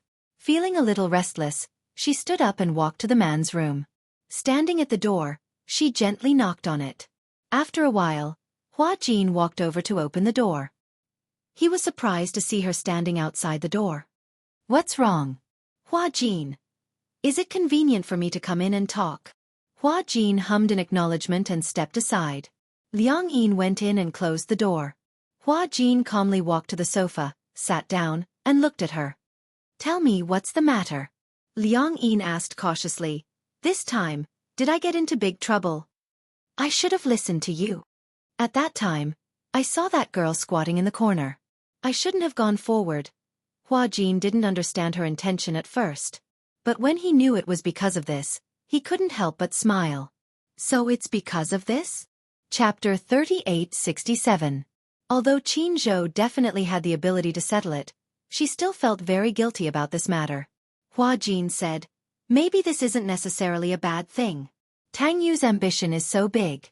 Since he dared to do such a thing, he must be willing to accept the consequences. Bickering with Huan Yu, he must have a death wish." He paused and said, "But you can't blame him. Artists don't have much autonomy at all. Moreover, to a company, an artist is a company's product. Goods? Yes, they have no dignity." As Hua Jin said this, he sighed deeply, picked up the beer on the coffee table, and asked, "Want a drink?" Liang Yin glanced at him. If it was in the past, she would definitely refuse. She didn't like to drink and couldn't drink. If it was beer, she would get drunk easily after a few glasses. However, looking at Hua Jin leaning on the sofa with a tired but cynical expression, holding the beer can and drinking mouthful after mouthful, she felt that something was wrong. She didn't know why, but he inexplicably gave her a very lonely feeling. For the first time, Liang Yin nodded. Okay. But I can't drink very much. There's not much beer either. Even if you want to drink more, you won't have the chance. As Hua Jin said this, he walked to the small fridge and took out all the beer inside. Liang Yin glanced at it and was shocked by the lineup. So much. Can you finish it all? You can't drink well, but that doesn't mean I can't drink well. Liang Yin sat down beside him, took a can of beer, and took a sip. She drank more elegantly, one mouthful after another. Hua Jin, on the other hand, had already drunk 3 mouthfuls of beer. His gaze was empty as he looked at the ceiling aimlessly and said coldly, "Do you know how I entered the entertainment industry? Being an actor must be your dream, right?" Liang Yin said, "And you're so good-looking. How did you get chosen by a talent scout?" "I was sold into the entertainment industry by my father." Hua Jin smiled calmly and curled his lips. He seemed to be mocking him, but at the same time, he seemed to be able to see the resentment between his brows. He took a sip of beer and gulped it down again. His expression became even more gloomy. Biological father. When Liang Yin heard this, she suddenly reacted. It was no wonder that the man did not question her when she expressed her hatred for her parents back then. Neither did he console her like the others did. Instead, he said coldly, "That's because such irresponsible parents really exist in this world." Therefore, was he a father as well as a selfish and irresponsible man? Sell him into the entertainment industry? Back then, my father drank, gambled, and did drugs. He loathed me because I had my mother's blood flowing in my veins. They say love the house and its crow. Hate a person, it is the same. He hated me, so when he was chased by loan sharks, he didn't hesitate to sell his own flesh and blood. For some reason, Hua Jin suddenly brought up this past. Other than Xianxia, he had never mentioned it to anyone else. Originally, he shouldn't have mentioned this to Liang Yin. However, for some reason, he said it naturally, as if it was a common occurrence. Liang Yin didn't quite understand the meaning of the word, sell. Sell? Chapter 3868. Hua Jin put down the can of beer, took a deep look at it, and smiled calmly. Yes, that's right. I got to where I am through the unspoken rules. I was indeed kept by a few sugar daddies. You can think of me as a gigolo or a canary in a cage. Anyway, I don't have the right to choose my own life. At that time, his grades were not bad.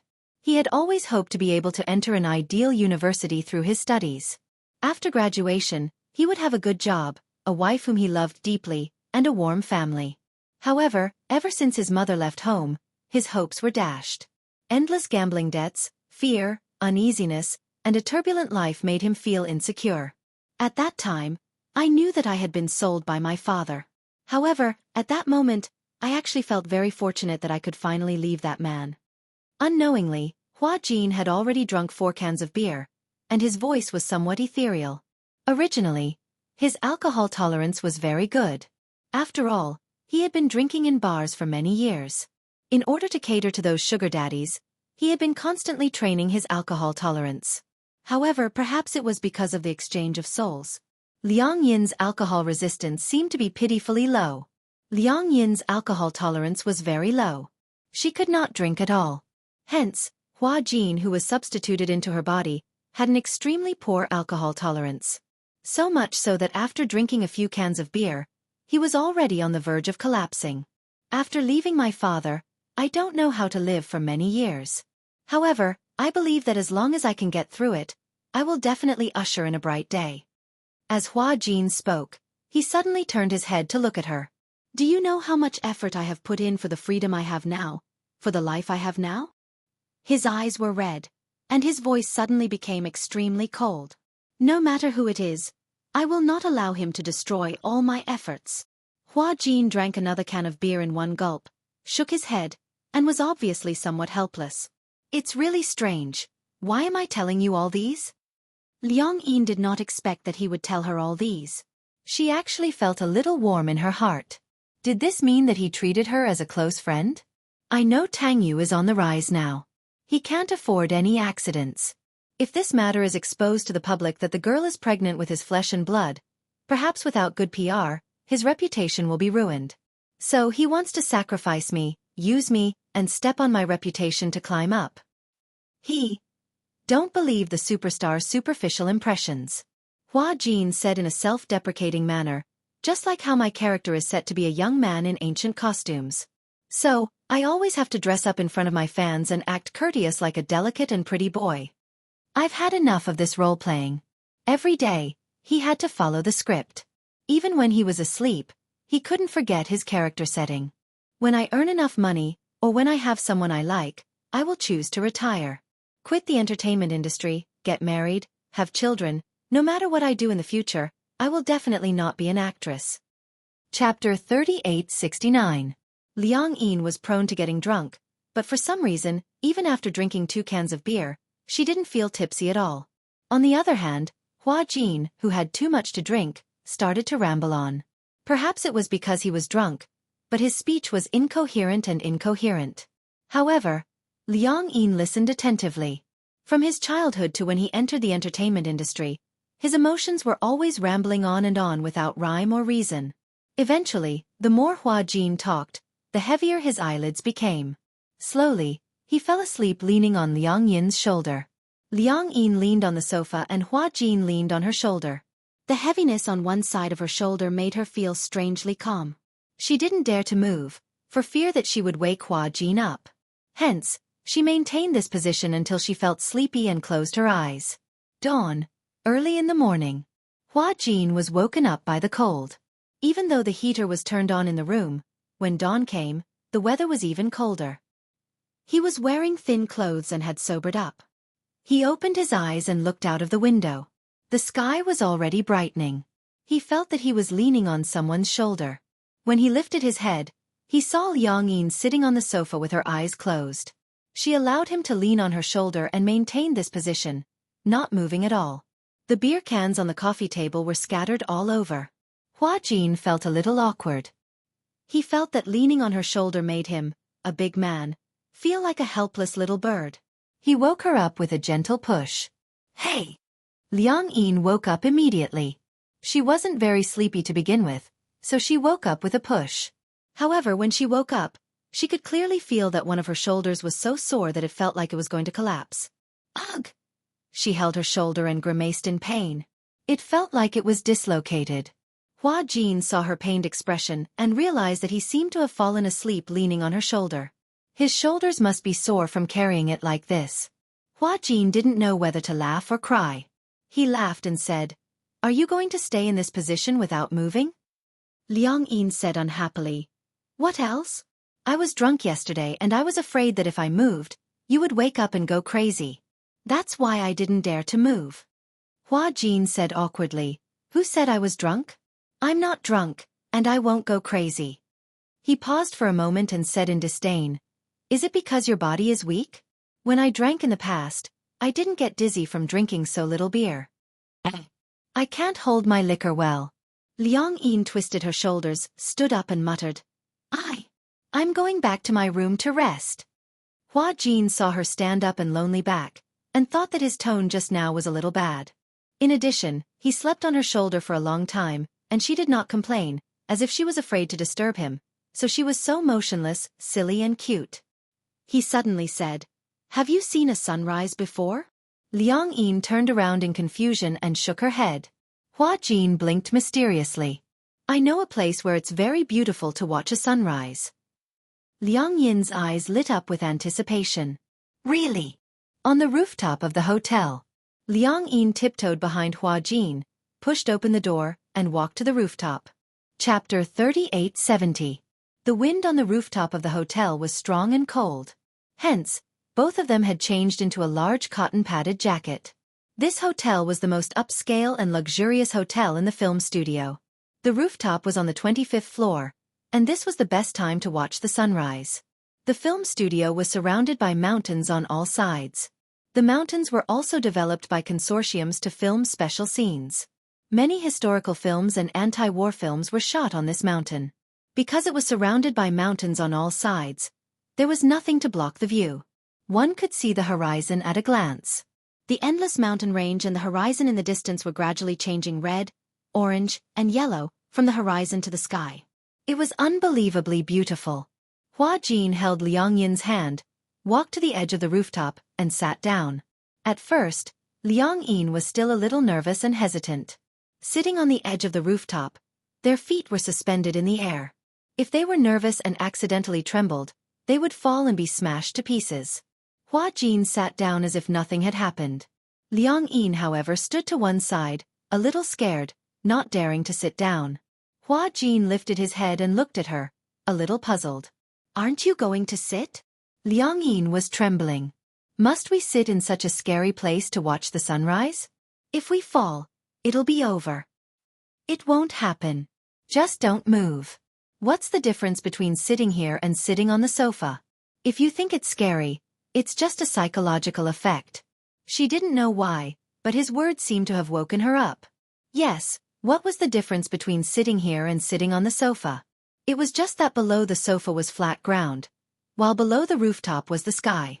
This was just like when she was acting with Hua Jin in a room. She didn't feel nervous at all. It was just that when they reached the set, the director and the other actors were there, she started to feel uncontrollably nervous. It was just because of her psychological perception. Liang Yin deliberately didn't look at the sky below and carefully sat down beside Hua Jin. Even though she kept telling herself that there was nothing to be afraid of and that as long as she didn't move, she wouldn't fall. However, he was still a little nervous. Hua Jin pointed at the distant horizon. "Do you see that?" Her attention was quickly diverted. "I saw it. Sitting here to watch the sunrise is the best spot." Hua Jin took a deep breath of the fresh dawn air. The air was a little damp, accompanied by the cool dew frost. He said indifferently, "Do you know? In the past, I remember when I was in my teens, I acted for the first time. As an actor, I was bullied badly in the crew. At that time, I was still young and lived in the crevices every day. I felt so oppressed, so I thought that since living was so tiring, I might as well end my life." Liang Yin was slightly surprised. He didn't look like the kind of person who would be depressed. Why, how could he have such a dark past? Hua Jin raised his eyebrows and seemed to have guessed what she was thinking. "Do you find it unbelievable?" "I never thought that I would be so weak." Chapter 3871. Hua Jin shook his head in confusion. "I don't know. I just feel that there's no joy in life.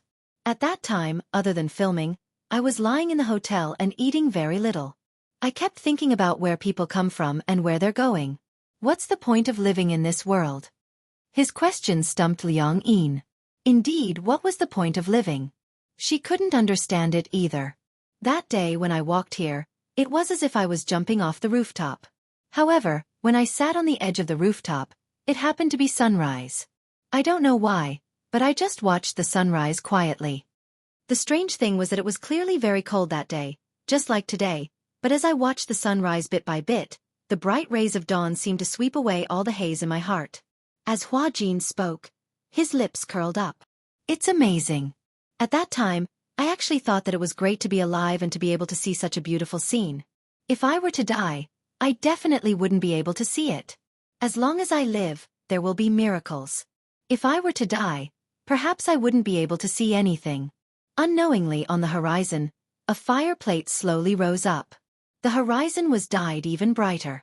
At that moment, the clouds on the horizon seemed to have been set on fire, filling up the sky. It was so beautiful that it was suffocating. Liang Yin was deeply awed by the scene before her eyes. It was too beautiful. It was unbelievably beautiful. No wonder Hua Jin said that when he saw such a beautiful scene, he actually felt that life was beautiful. There were too many beautiful things in the world, just like this enchanting scenery. Hua Jin said, "I hope that one day, I don't have to act anymore. I don't have to be an actor. I have a family and a woman I love deeply. Then, we can go to Wineglass Bay in Tasmania, Australia, to see the sinister castle of Chittergach, to the Blue Hole on Zakynthos Island in Greece, to the Ice Canyon in Greenland. But before that, I must work hard to act and earn a lot of money. Liang Yin said emotionally. What a beautiful dream. Right. Hua Jin glanced at her. In his charming eyes, there seemed to be a little bit of stars. When he looked at her, she actually became nervous. Her heart was pounding, and she didn't know where to put her hands. Hua Jin obviously didn't notice her nervous expression and said, It's better than guarding this empty skyscraper. Living in the city was depressing. Actually, there are many beautiful places in this world. It's just that we can't imagine them. Liang Yin looked at Hua Jin's breathtakingly beautiful side profile and suddenly felt a little envious. It was not Hua Jin who was envious. Instead, she was the girl who would accompany Hua Jin to see the beautiful scenery of the world in the future. How lucky! I also want to travel around the world. Liang Yin said, If I had money, I would go to the seaside. The sea must be very beautiful, but I haven't seen the real sea yet. I'll take you there when the filming is over. When Liang Yin heard this, she felt inexplicably excited. Really? You promised me. You can't go back on your words. Of course. Anyway, after the filming is over, I was planning to go to Bali for a vacation. Bali. Wow. Chapter 3872. Liang Yin sighed. Suddenly she realized something and probed, But if we can't get over it for the rest of our lives, what about your dream? Hua Jin's face fell. Can you not say such depressing things? Liang Yin was speechless. She held back her laughter and pretended to be serious as she said, When the time comes, I can only be the girl by your side and accompany you to travel around the world. How's that? You won't lose out anyway. Liang Yin nudged his arm gently and bargained. If you can't get over it, I'll act for you and earn money for you. Then, we'll travel around the world together. How's that? Hua Jin glanced at her in disdain. It's impossible that we can't get it back. Liang Yin asked indignantly. What if? Hua Jin closed his eyes in pain. I choose to die. Why? Liang Yin was scared out of her wits. She didn't know if he was serious or not. Hua Jin asked her seriously, What do you think will happen to us if we can't get it back? What will happen? I'm a guy, but my body is a girl's. If I meet a girl I like in the future, what should I do? That's right. Don't tell me I have to turn her gay and make her like girls instead of guys. Liang Yin laughed out loud. If you successfully turn her gay, she'll get it back at this time. Ha ha ha. Hua Jin's face turned pale. This girl could still laugh. Liang Yin held back her laughter and suggested seriously, Since you're a girl now, why don't you change your sexual orientation? You can try liking guys. Who knows? Maybe you're bisexual. Liking guys. How was that possible? This was simply a disaster like the end of the world. For some reason, Gong Jie's face suddenly appeared in Hua Jin's mind. Just the thought of Gong Jie made him shudder inexplicably. Then, he thought of him having sex with Gong Jie naked and being pinned down by Gong Jie. He felt disgusted. I don't want to. Hua Jin said unhappily. It's so humiliating to be pinned down by a guy. Actually, being a girl is pretty good. You're just not used to it yet. Hua Jin retorted. Then are you willing to fall in love with a girl? Liang Yin nodded. Of course I'm willing to. All of a sudden, Hua Jin leaned closer to her wickedly and breathed out meaningfully. Since you've said so, I'll go find a man tomorrow and give it a try, all right? Let's see if I'm a hidden bisexual. Do I like guys? Liang Yin's of it. She immediately protested. No. Why not? Hua Jin pretended to be serious. Didn't you say to let me try? Who knows? Maybe I'll really like dating guys. You! Liang Yin immediately changed her words. It's not certain if you can change back. What if you change back? Then break up with that guy. Hua Jin replied nonchalantly. Who knows, maybe I've really fallen in love with men, just like what you said. What about you? Maybe you'll fall for girls too. Chapter 3873. Oh, I see. Seeing that Hua Jin was smiling evilly, Liang Yin pretended to compromise and said, All right, go and find a man then. I'd like to experience what it's like to be a man. When Hua Jin heard this, he was dumbfounded. Ha! What? Liang Yin smiled mysteriously. It's the feeling of tightness when you're with a woman. Hua Jin's brain almost couldn't wrap around it. When he realized what Liang Yin meant by tightness, the corners of his lips twitched. Ayo! You're so dirty. Humph. Anyway, if you dare to find a man, I'll sleep with your fans. Hua Jin said unhappily. Do you know what it's like to sleep with a woman? Isn't it the same thing? Just follow your instincts. Hua Jin suddenly moved closer to her. His beautiful face was just inches away from hers. His gaze fell on her face. Between his red lips, his breath smelled like orchids. You look like you can't wait. Why don't we give it a try? His words were so flirtatious, and the breath from his red lips instantly burned her face red. She didn't know why, but even though Hua Jin was a woman, she still couldn't resist the pheromones from his body.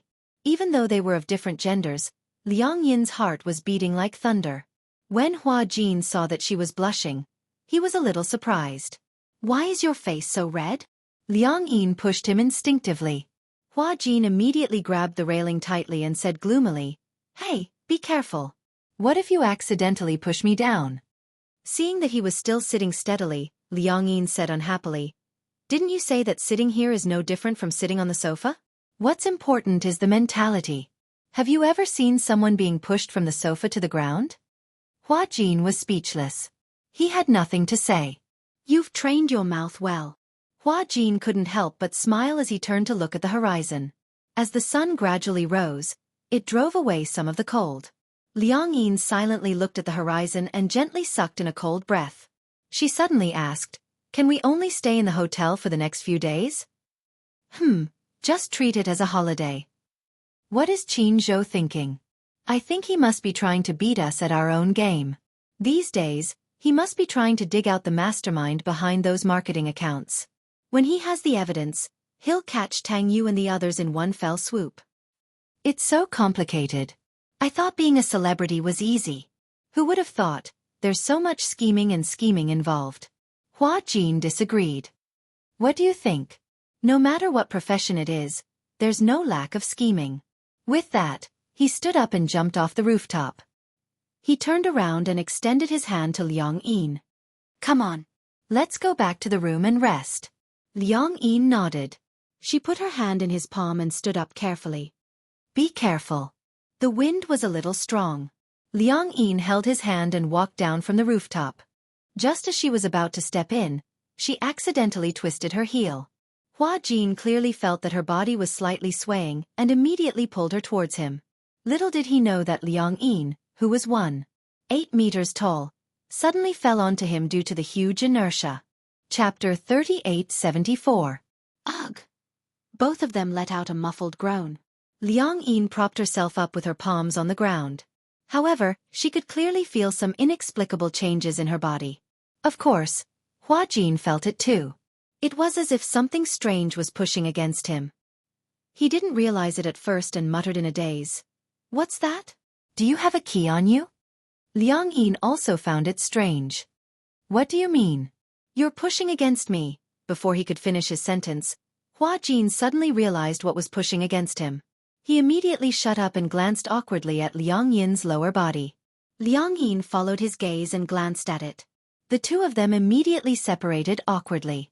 Hua Jin said in disdain, Hey, what are you thinking about? What? How would I know what's going on? It's just sticking up for no reason. This means that you must be imagining things in your head for you to have such a reaction. What imagining could I be imagining? I'm not going to take the blame for this. Hua Jin glanced at her and stood up. He straightened his messy clothes and said, Let's go. Let's go back to our rooms. With that, he turned around and left. Liang Yin stood up and patted the dust off her body. She muttered unhappily, How ungentlemanly, humph. The two of them went back to their rooms. In the afternoon, Hua Jin was woken up by a series of hurried knocks on the door. He walked to the door and opened it. Liang Yin was holding his cell phone. She said to him, Someone called several times looking for you. My cell phone was on silent mode. I saw it when I woke up, but I didn't know how to reply. Hua Jin's cell phone was still with Liang Yin. Even though all his social media accounts were logged in and managed by him, his cell phone was still with Liang Yin. Hua Jin took the cell phone and looked at it. It was a call from Xianxia. Ah! Hua Jin had a headache and knocked on his head. Help me reply. What's going on? What's the matter? Hua Jin reminded her worriedly. She's the most important person to me. You have to be gentle. Gentle, do you hear me? I heard you. Liang Yin saw how nervous he was and asked in confusion. Who is she to you? You seem to be very nervous. At the mention of Xianxia, Hua Jin's expression softened. She's my sister. Sister? Yes. Then he added, ask her what's the matter. Liang Yin nodded and dialed the phone back. After a while, it was quickly connected. She said, hello. Xiaxia's smiling voice came from the other end. Jean, are you filming? No. I heard. Something happened recently. You're in some trouble, aren't you? Yeah, I'm in some trouble. I heard from Qin Zhou that you've stopped all your work recently. Take it as a holiday. Since you're on holiday, let's go to the hot springs together. Hot springs? Liang Yin looked at Hua Jin in surprise. Hua Jin immediately put the call on speaker. Yeah, I've already made a reservation. It's at the hot springs in the middle of the mountain. I've booked the entire hotel. Let's go together. Ah! When Liang Yin heard this, she winked at Hua Jin. What should we do? She mouthed to Hua Jin. Are we going? Hua Jin wanted to go, but... Chapter 3875. While Hua Jin was still hesitating, Xianxia said, it's settled then. You're not allowed to stand me up. We haven't gotten together in a long time. You've been busy filming and haven't heard from us for a long time. Xianxia didn't allow any explanation and made her decision. Before Liang Yin could say anything, Xianxia had already made up her mind. Hua Jin quickly pointed at himself and mouthed, bring me along, bring me along. Liang Yin looked at him for a long time and finally understood what he was trying to say. He didn't speak for a long time. On the other end, Xianxia was a little puzzled. Hua Jin, why aren't you saying anything?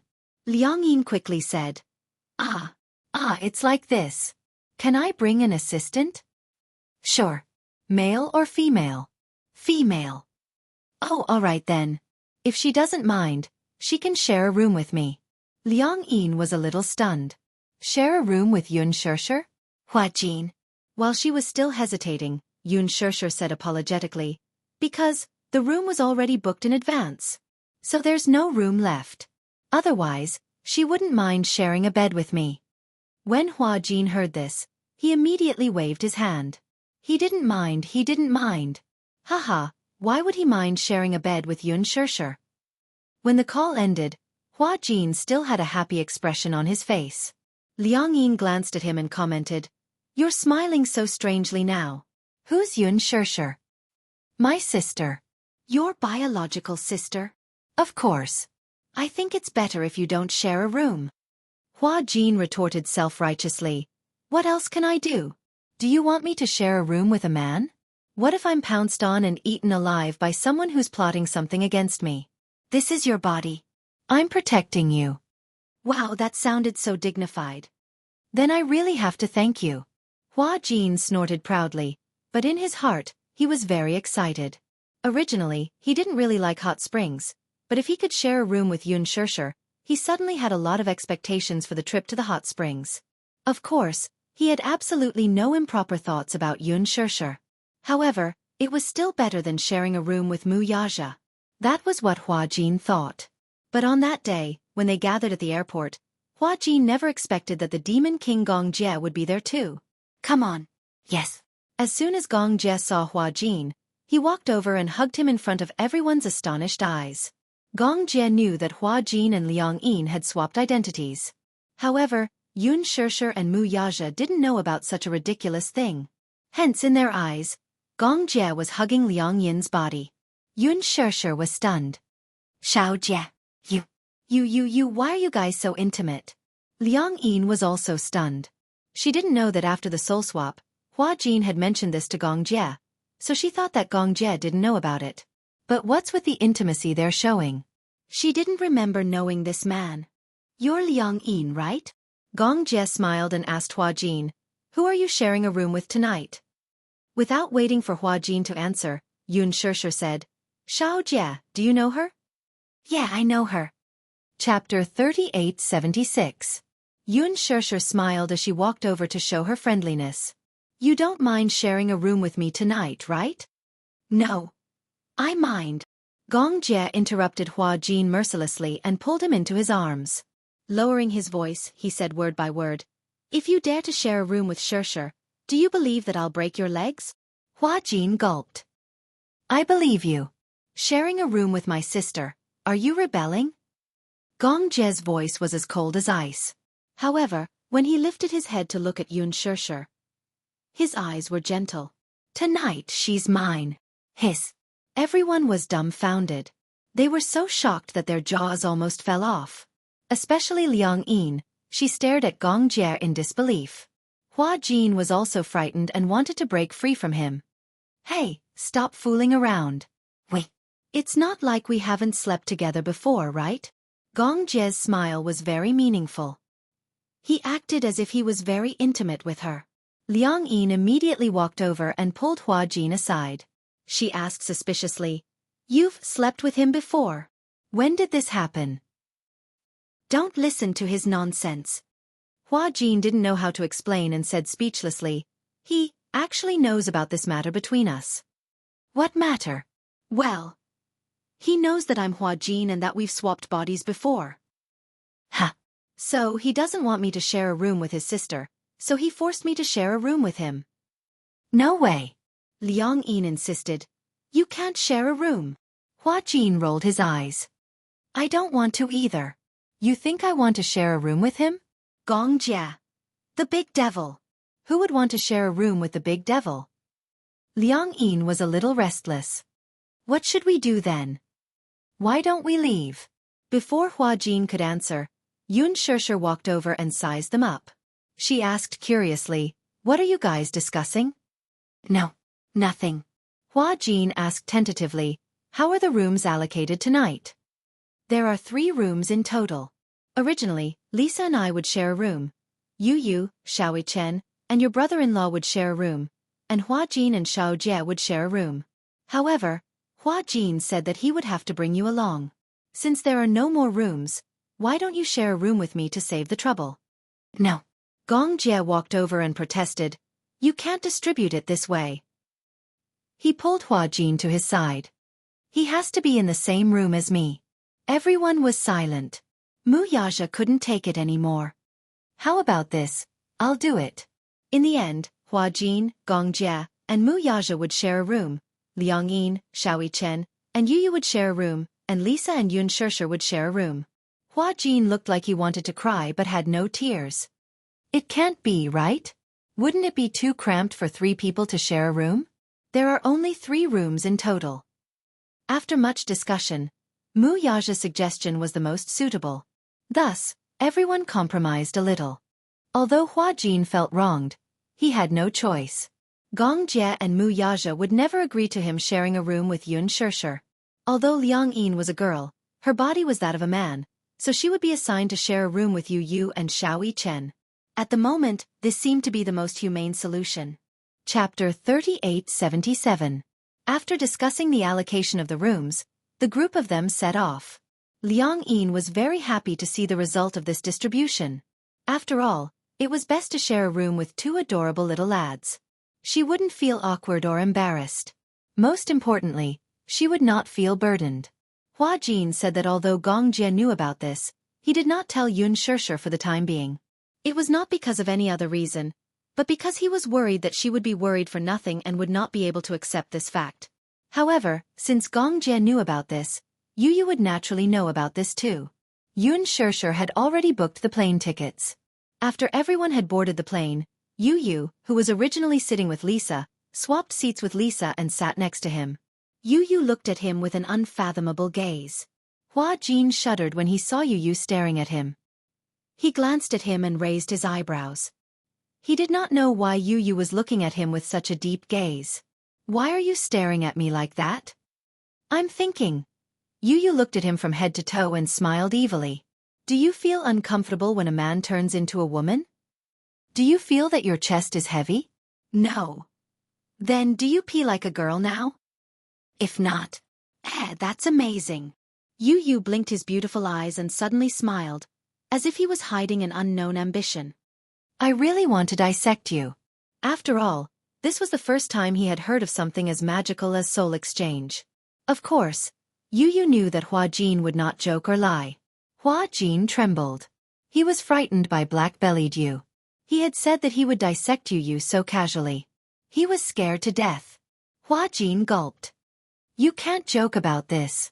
Since you know that it's a joke, why are you so nervous? On the other hand, Liang Yin got along well with Mui Chen. She was a very distressed person, and the flight on the plane was rather boring. All electronic devices were banned, so Mui Chen was also bored. Liang Yin chatted with him on and off, which alleviated a lot of the boredom. When they arrived at the Mid-Mountain Hotel, it was already afternoon. The luggage was directly carried back to the room by the bellman. Half Mountain Hot Spring, the so-called Half Mountain, meant that the hotel was located in the middle of the mountain, and the hot spring pool was at the waist of the mountain. While soaking in the hot spring and lying on the side of the pool, one could overlook the entire mountain scenery. Especially at dusk, when the sun was setting, there was nothing more enjoyable than soaking in the hot spring while watching the sunset. Before coming here, Liang Yin's concept of hot springs was just like what she saw in TV dramas. It was like the bathtubs in many bathhouses, with steam rising in spirals.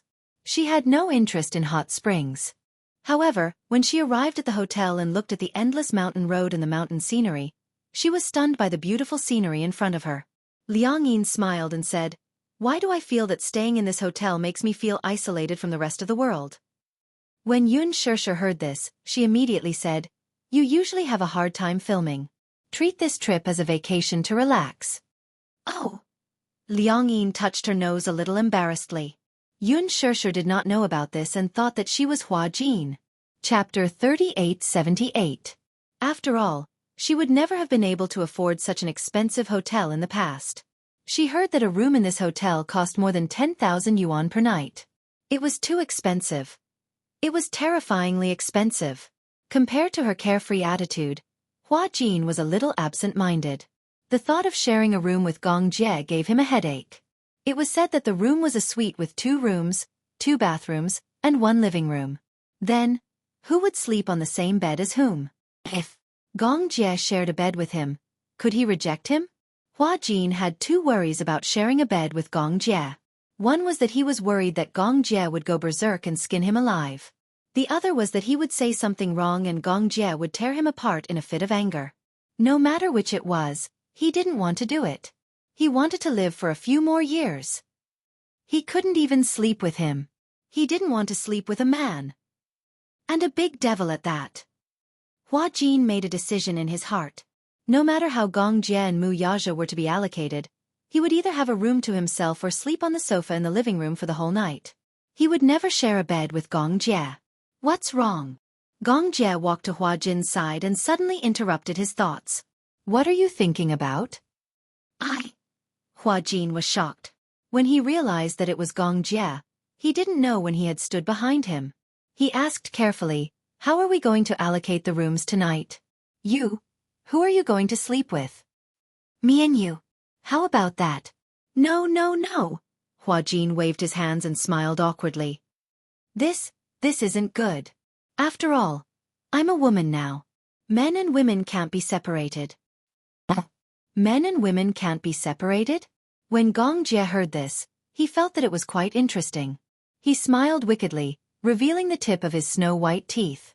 Coupled with the black diamond earrings on his ears, he looked like a demon at first glance. Standing behind him, Gong Jie leaned forward slightly and whispered into his ear with a playful smile. "You seem to be used to being a woman now, don't you?" Hua Jin wished he could knead Gong Jie into a ball.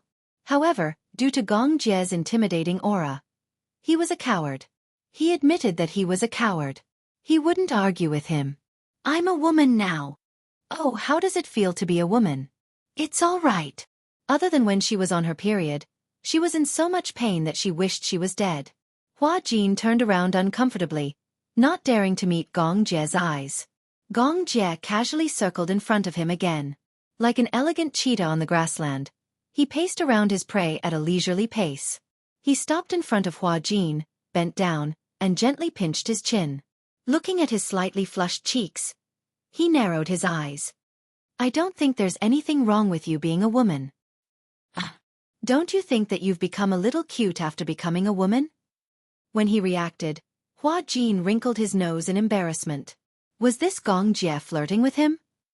Hua Jin gritted his teeth and said unhappily, no matter what, we can't sleep on the same bed. Chapter 3879. His question made Hua Jin even more wary. He stared at Gong Jie warily and asked, will you? Could it be that this Gong Jie was so beastly that even though he knew he was a man, he would still press him down? When Gong Jie heard that, he was not in a hurry to answer. Instead, he said mysteriously, that depends on whether I'm a normal man or not. Why did he hear a faint threat in Gong Jie's tone? No, it wasn't faint. It was a strong threat. Are you threatening me? Hua Jin narrowed his eyes and took half a step back warily. Threatening you with what? Do you think I need to threaten you when you're so weak now? Hua Jin felt so guilty that his eyes were dotting around. When Gong Jie saw that his gaze was not on him, he pinched his face unhappily and forced him to face him. How do you think a man and a woman will react when they lie on the same bed? Beep, beep, beep, beep. The alarm in Hua Jin's head rang loudly. He stared at Gong Jie as if he was a lion, as if he was afraid that he would pounce on him in the next second. Seeing Hua Jin's vigilant look, Gong Jie felt that it was very interesting. Why? Did you just realize that you're in a dangerous situation? Gong Jie sized him up from head to toe. You're as skinny as a bean sprout. I feel that I can lift you up with just one finger. Humph. Who said that? Hua Jin took half a step back to avoid him. Keep a distance from me. Why? I feel a little uncomfortable standing next to you. Where are you uncomfortable? Gong Jie narrowed his eyes and asked meaningfully, don't tell me you think that I can't do anything to you if you keep avoiding me? Gong Jie slowly enunciated each word as he enjoyed the sight of the man's uneasy expression. If I really want to do anything to you, you won't be able to escape. Just as Hua Jin was shivering, Xianxia's voice sounded. Little Jie. Gong Jie and Hua Jin turned around. Xianxia walked over and saw the two of them standing face to face. Ah! Am I disturbing you? Hua Jin quickly waved his hands. No, no. Gong Jie put his arm around Hua Jin's shoulder and looked at Xianxia with a gentle smile. What's the matter? Let's go to the restaurant for dinner. Then, I'm going to the hot spring. Okay, you go first. We'll be right there. After Xianxia left, Hua Jin immediately pushed him away and brushed his shoulders in disdain. He didn't waste time talking to him and chased after Xianxia. Gong Jie curled his lips into a smile as he watched his fleeing figure. There wasn't anything special about dinner. It was just that it was a revolving restaurant on the mountainside, so the scenery was not bad.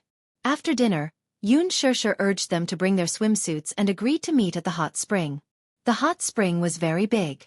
There were a total of 10 hot springs in the hotel, and only the hot spring that Xianxia had booked had the best scenery and was in an exclusive location. The hot spring was a mixed bath. There was a very big pool and 2 very small pools on both sides. They were a red wine pool and a small fish pool.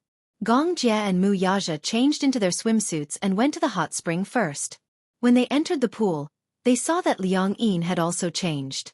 However, she was a little slow as she walked to the hot spring and covered her chest with her hands. Chapter 3880. For some reason, she felt like a pretty girl from a humble family. This was obviously a subconscious action of a woman when she saw the opposite sex. Although she knew that she was a man now, she was still not used to the fact that her upper body was bare. Hua Jin had so many swimming trunks, but Liang Yin bought a pair of boxer trunks that could cover more of her body. However, compared to Liang Yin, she was still considered lucky. The most awkward person was Hua Jin. His swimsuit was personally chosen by Liang Yin. He had never seen it before. What? Protect. Guard. Swim. Clothes. Was this King swimsuit? If it wasn't a swimsuit, he would have thought it was a diving suit. Did it have to be so tightly wrapped? His figure wasn't that good, so there was no need to cover it so tightly. In Liang Yin's words, she was worried that he would accidentally expose himself. What the *CK was she worried about? She didn't have to choose such a tight one, did she? This was practically a diving suit. When Hua Jin changed into his swimsuit and walked out, Yun was sitting by the hot spring and drinking water. When she saw him wrapped up so tightly, she swallowed a mouthful of water and almost choked. Oh my god! Yun widened her eyes in shock. Liang Yin, you're not wearing a swimsuit, are you? Ha ha! Xiao Yichen burst out laughing and pointed at Hua Jin. We're here to soak in the hot spring, not to dive. Those who don't know would think that we're diving in the Maldives. Hua Jin cleared his throat awkwardly and walked into the hot spring gloomily. He found a corner and sat down. He had nowhere to vent his frustrations. It was so tight that it was uncomfortable to wear. It was stuffy and hot. Most importantly, the water in the hot spring was very hot. Coupled with such a tight swimsuit, it was like wearing a thick quilted jacket in a sauna. He felt like he was going crazy from the heat. Liang Yin was also a little annoyed. She also realized that the swimsuit she had chosen was too heavy, so heavy that it was a little exaggerated. She had never soaked in a hot spring before, so she didn't know that the water was so hot. When she was choosing a swimsuit, she also asked Hua Jin for his opinion. Hua Jin naturally allowed her to choose any swimsuit she wanted. Anyway, he would wear it anyway. In the end, this guy specifically chose the most conservative one. Was this on purpose to prank him? It was so thick that he could hardly breathe. Gong Jie pursed his lips and smiled. It was as if he was gloating. Hua Jin just sat there sullenly, obviously not in a good mood. No matter how enjoyable it was to soak in the hot spring, it was almost ruined by the swimsuit. Liang Yin walked over guiltily. I'm sorry. I don't know. That's how it is to soak in a hot spring. Do you feel hot? Why don't you ask the waiter if there are any swimsuits for sale here?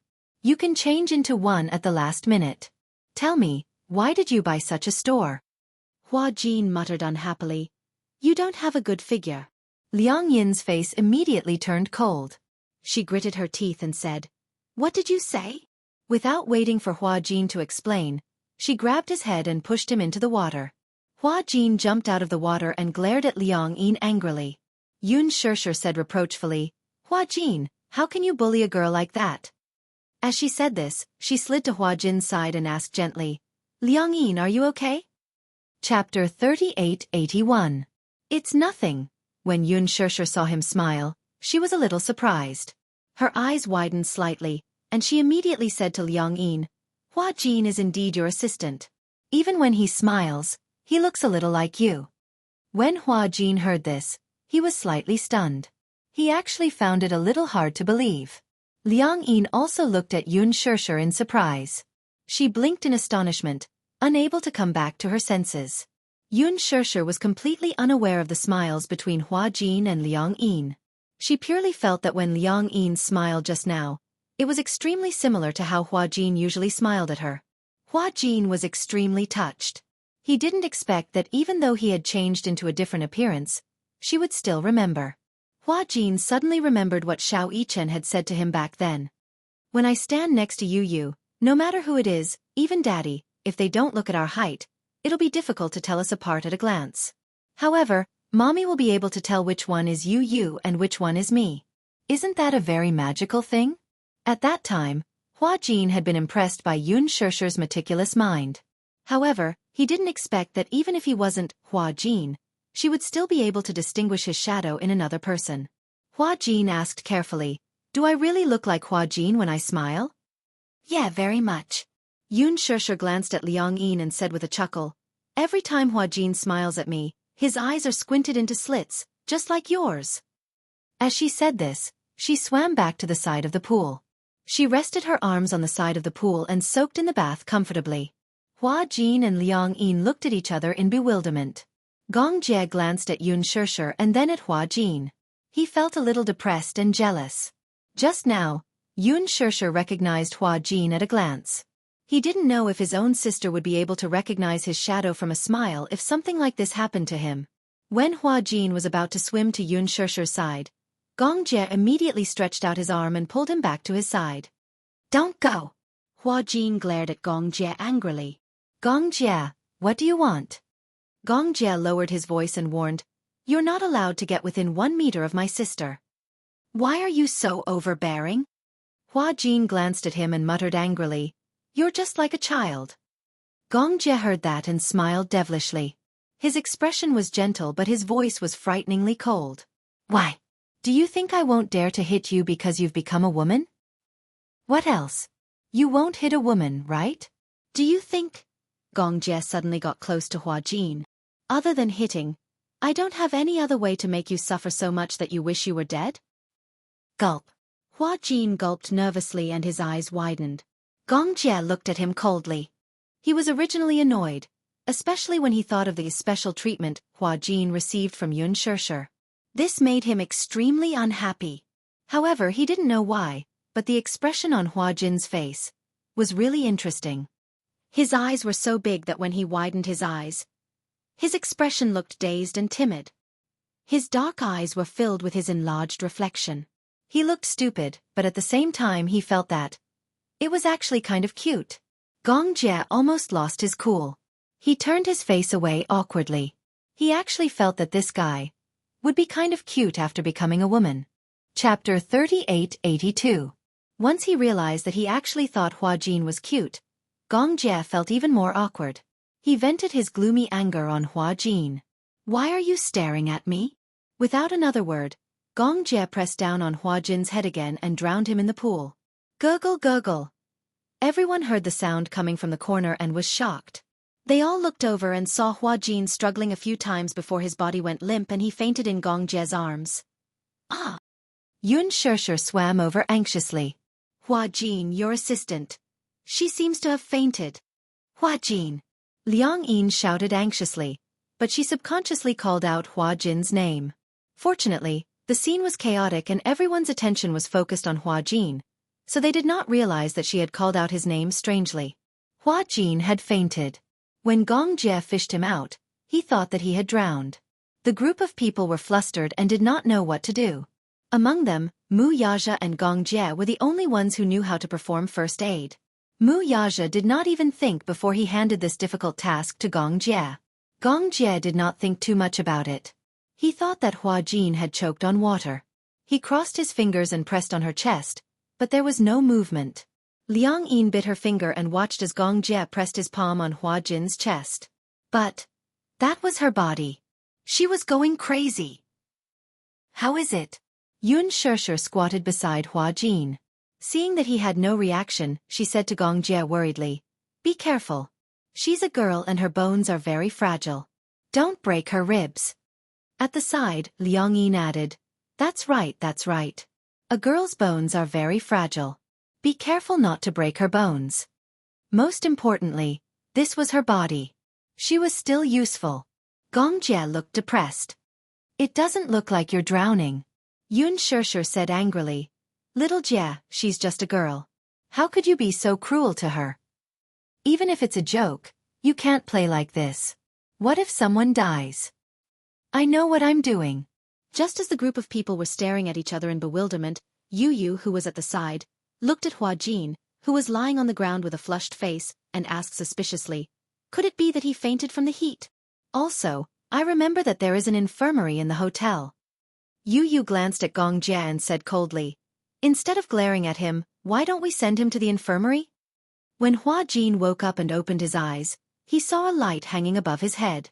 He suddenly realized that he was on a big bed. A familiar voice came from beside him. "You're awake." Hua Jin turned his head in horror and stared at Gong Jie, who was guarding by the bed, in despair. Why was this guy still haunting him? When Gong Jie saw Hua Jin looking at him as if he had seen a ghost, his expression turned even uglier. "If you don't want to wake up, I can let you sleep again." No need." Although Hua Jin was extremely afraid of Gong Jie, the demon king of sadism on the surface, he was extremely cowardly. Why am I here?" He sat up with his hand on his head and asked carefully. "The doctor said that you fainted because of a lack of oxygen in your brain and low blood pressure. You're wearing a swimsuit that looks like a diving suit. It's airtight and you fainted from the heat." Chapter 3883. Was there such a thing as heat sickness? Just when Hua Jin was in disbelief, he vaguely felt some changes in his body. Where was his swimsuit? He lifted the blanket and saw that he had been changed into a bathrobe. His expression was even more horrified. This This should be something that Liang Yin changed for me? No. Xianxia did not know that he had swapped bodies with Liang Yin. Then, without knowing, she would never allow Liang Yin, who had become Hua Jin, to touch her body. It must be Xianxia who changed it for him. As if he had guessed what Hua Jin was thinking, Gong Jie snorted coldly. Dream on. What do you mean? I changed it for you. Hua Jin covered his crotch. Why are you the one who changed it for me? If not, who do you want to change it for you? The only person who was of the same gender was Xianxia. However, how could Gong Jie allow Xianxia to serve Hua Jin? He had never enjoyed such treatment before. Hence, Gong Jie went against everyone's wishes and dragged Hua Jin back to the room. He took off his swimsuit and put on a bathrobe. Hua Jin thought hopelessly that Liang Yin must be hiding in a corner and crying in despair. Tomorrow, he must find him and bare his fangs. What a headache. Hua Jin was still a little wary. You just changed my clothes?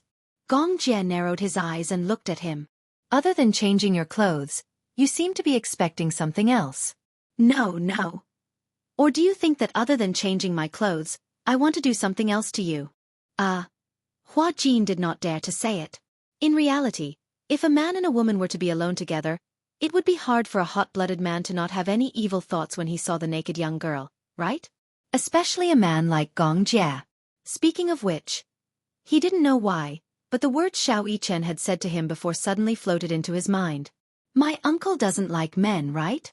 I don't think he likes women. He doesn't seem to be interested in women. Hua Jin had some doubts. Could it be that this Gong Jie really doesn't like women? With that thought in mind, Hua Jin suddenly asked tentatively, Gong? Gong Jie responded with a hostile look. Young Master Gong. Young Master Gong. Let me ask you something. Hua Jin didn't know how to ask. After weighing his options, he finally asked, Do you like women? Do you have that kind of physical reaction to women? Gong Jie's gaze became even more dangerous.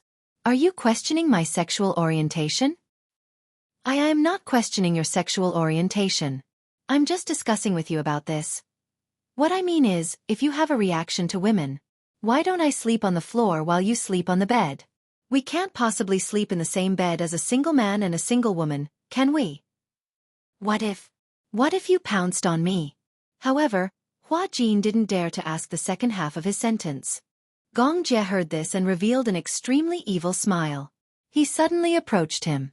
Hua Jin leaned against the headboard and stared at him nervously. Gong Jie's arms were on both sides of him. Through the slightly open collar of his bathrobe, his well-defined chest and the firm lines of his arms were clearly visible. His entire body was emitting sex-inducing hormones. Chapter 3884. Hua Jin was so stiff that he didn't dare to move an inch. It was as if he was facing a lion that was eyeing him covetously. If he moved, the lion would pounce on him in the next second. Save life. Gong Jie stared at his face and finally spoke. You're afraid that I'll take advantage of you? You're so concerned about my sexual orientation. Gong Jie's thin lips curled up slightly, making him look devilishly charming. Why don't I give it a try? He moved closer to him. Hua Jin almost shrieked out loud. Try what? Try to see if I have any reaction to women. Is there a need to try? Do you like men or women? Don't you know what you're doing? No. His gaze fell on Hua Jin's tightly clenched lips. Gong Jie smiled, revealing his snow-white teeth like a devil. It's rare for you to become a woman. You should at least experience what it's like to be a woman. Otherwise, you'll be wasting such a rare opportunity, okay? No. I don't want to. I don't want to experience this. Other people might not even have the chance to experience this. No. Believe me, 99% of straight men would never want such an opportunity. Is that so? Gong Jie had just raised his hand when Hua Jin nervously covered his shoulders as if he was facing a formidable enemy. He glared at him coldly and suddenly curled his lips in disdain. The next second, his large palm held onto his head and pushed his body to one side. The next second, Hua Jin was kicked to the ground. He got up from the ground in a daze, looking as if he had been frightened. He lifted his head to look at Gong Jie on the bed, only to see that he had already lifted the blanket and covered himself with it. Before he laid down, Gong Jie glanced at him casually and sneered. Nothing happened. You seem very disappointed. Hua Jin stared at Gong Jie in a daze as he lay down. He didn't dare to make a sound. Was the devil going to sleep? That's great. He was finally liberated. Hua Jin tiptoed to the door. When he turned around, he saw that Gong Jie's back was still as usual, as if he had really fallen asleep. Only then did he let his guard down. He opened the door, walked into the living room, and sat down on the sofa. Hua Jin finally felt a little more relaxed after being in a room away from the great demon king. Perhaps it was the relaxation after being overly nervous. All the muscles in his body suddenly relaxed. He slumped onto the sofa like water, but he still had lingering fears. This vacation was like a tribulation. When he thought about how he still had 3 days of vacation before he could return to the set, and how he would have to live under the same roof as Gong Jie for the next 3 days, he felt hopeless. God bless him. I hope that in the next 3 days, he will get along with Gong Jie peacefully. Amen. Forget it, let's sleep. After a day's journey, coupled with the incident at night, and being hit by Gong Jie, he was exhausted. The heater was on in the room, so he didn't feel cold. Hua Jin casually pulled a blanket and carefully covered his stomach before he fell asleep on the sofa. Chapter 3885. The next day, Xianxia and Wuxia brought the 2 little munchkins to the mountain early to pick tea leaves. The Mid-Mountain Hotel was located on Yuhuan Mountain, and on Yuhuan Mountain, there was a type of tea that grew on volcanic rocks called immortal tea. Legend had it that a long time ago, Lu Dongbin, immortal lady he and the other 8 immortals, after attending the Queen Mother's immortality peach banquet, toured the 4 seas to understand the mortal world. The immortals passed by Yuhuan Mountain and saw soldiers digging stones to build a city, so they said to the immortals, "It's very hard for them to dig stones to build a city. I'll go to the South Sea to borrow some stones to help them." Thus, they ignored the objections of the immortals and went directly to the South Sea to borrow stones. The next day, Dongfang Harbor was white, and a large group of geese left the beach and headed towards Immortal Mountain. Lu Dongbin waved the group of geese away, but found that these geese were all made by Immortal Lady He with stones to tease him, so he was so angry that he left on a cloud. Immortal Lady He looked at the stones and felt bad, so she sprinkled Guanyin Bodhisattva's tea seeds on the stone peak and the mountain. The tea leaves grew with the wind, and not long after, there was volcanic tea on the stone peak. There was a filial son on the mountain. His mother was sick for a long time and couldn't recover, so he looked everywhere for medicine. One day, he saw a piece of tea on the mountain, so he picked the tea leaves for his mother to drink, and unexpectedly, she was much better the next day. After that, everyone regarded the tea leaves as immortal tea and drank it regardless of whether they were sick or not. Gradually, the villagers on the mountain developed the habit of drinking tea and became the famous village of longevity. Of course, this story could be fabricated, but the reputation of immortal tea was definitely not undeserved. The environment of the stone peak was unique, and the soil was rich in organic trace elements, among which, the content of sulfur and potassium was relatively high. The unique geographical and geological conditions, the superior ecological environment, and the excellent processing technology gave the volcano tea an outstanding quality. Actually, Xianxia didn't come this time out of sudden interest, but because Wuxia took a fancy to the hot spring resources and a large area of tea trees on the stone peak, so he wanted to invest and develop it into a tourist attraction, focusing on building a resort. This time, they came with the main purpose of inspection. Therefore, early in the morning, a group of people went to pick tea leaves. Liang Yin was especially interested. Although she didn't like drinking tea, she was interested in picking tea leaves. Wuxia also asked Gong Jie, but Gong Jie was wrapped in the quilt and did not say a word. Wuxia was too lazy to call him. When Hua Jin woke up, he found that he didn't know what had happened. He had actually rolled on the ground, and under his body was a furry carpet. He had fallen asleep and didn't even know that he had fallen off the sofa. Feeling that the room was empty, he carefully crept to the door of Wuxia's room, mistaking it for Gong Jie's room. When he opened the door, he saw that the bed was empty. Thinking that Gong Jie was gone, he jumped up in excitement. The great demon king has left. Just as he was cheering, a cold voice came from behind him. Who is the great demon king? Hua Jin froze for a moment and turned around in a daze, only to see Gong Jie with slightly messy hair and a gloomy face. Gong Jie glared at him with an unfriendly face. Hua Jin took half a step back and immediately adapted to the situation, revealing a standard peasant smile. Young master, you're awake? Get lost. Chapter 3886. He could tell that Gong Jie's temper when he woke up was quite scary. However, it didn't matter. He tolerated it. It was already late. Since Gong Jie was already up, he must be planning to go out, right? Then, he could enjoy a rare moment of peace and quiet. There was a huge sunroom in the suite. There was a circular jacuzzi in the sunroom, surrounded by privacy glass. One could see the scenery outside but not inside from the outside. When Gong Jie left, he could lie leisurely in the bathtub, sipping champagne while looking at the beautiful scenery of the mountains. It was simply great bliss. This was more like a vacation. Hua Jin could already imagine the different kind of bliss lying in the bathtub. However, his beautiful dream was shattered very quickly. Gong Jie made a call in the bathroom and found out that Mu Yaja and Xianxia had gone to the mountains to pick tea leaves. Hence, he decided to rest in the room. Then, he walked straight to the sunroom and lay down in the bathtub. He poured a glass of Italian champagne that Hua Jin had been coveting for a long time. Holding the wine glass, he stretched out in the bathtub and enjoyed life. Hua Jin looked on eagerly from the side. His surf bathtub, his premium Italian champagne. How could life be so unpredictable? Hua Jin lay on the sofa resentfully. Gong Jie's icy voice sounded again. Come here. He seemed to be summoning him. Hua Jin sat up from the sofa reluctantly. He looked at him a little gloomily and asked foolishly, What? Give me a shoulder massage. A shoulder massage? Yeah, my neck is sore. The needle here was soft. Gong Jie was used to hard needles, so when he changed to a softer needle, his neck felt like it was going to collapse. Hua Jin said reluctantly, Don't we have a massage technician? I'll give you a call and ask for service. Gong Jie snorted coldly. Hua Jin stood up immediately and walked behind him. He squatted down and swallowed his anger. I'll give you a massage. He pinched the back of Gong Jie's neck with both hands and gently massaged it.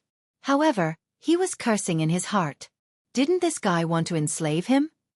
Fine. He tolerated it. Ostracized. It must be ostracized. This guy must be jealous of his close relationship with Xianxia, so he targeted him. Too gentle. When Hua Jin heard this, he increased the strength of his grip. Gong Jie asked, Is it because your hands are as soft as a woman's now that you're a woman? Hua Jin pinched him. However, to Gong Jie, such strength was neither too light nor too heavy. It was neither painful nor itchy. From Hua Jin's point of view, Gong Jie was leaning against the side of the pool. His naked upper body accentuated his well-defined muscles and protruding chest, which made him look even more sexy. For a moment, Hua Jin couldn't take his eyes off him. He was envious. How did he train his muscles? He used to have the habit of going to the gym. However, no matter how much he trained, he couldn't train his muscles to be as exquisite as Gong Jie's. Hua Jin asked curiously, How did you train your muscles? What? Do you go to the gym? I don't have the habit of going to the gym. Then how did you get your muscles? Why do you want them? Hua Jin naturally felt envious. Chapter 3887. Hua Jin didn't say anything, but he felt envious. Hence, he kept staring at him. However, he suddenly realized that Gong Jie's deep gaze had landed on his side profile.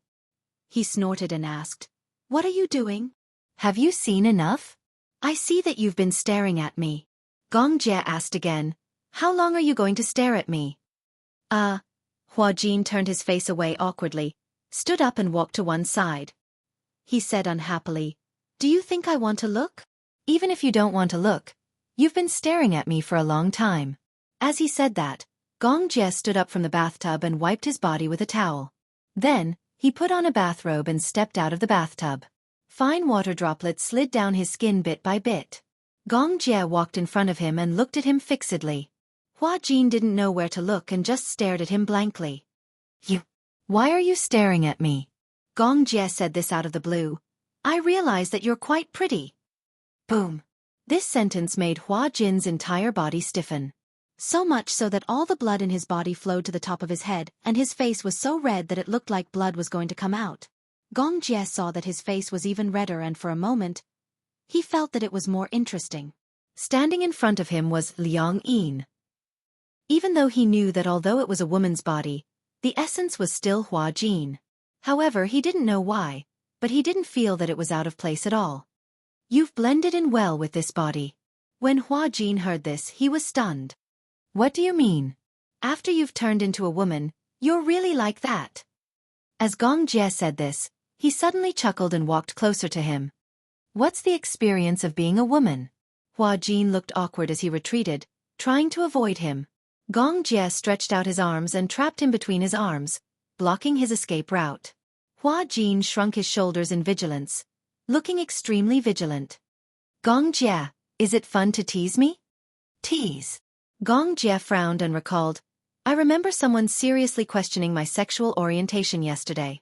Why don't I take this opportunity to prove to you what my sexual orientation is? Hua Jin was furious. Gong Jie, don't make such a joke. Before he could finish his words, Gong Jie suddenly grabbed his collar and pressed him down on the sofa.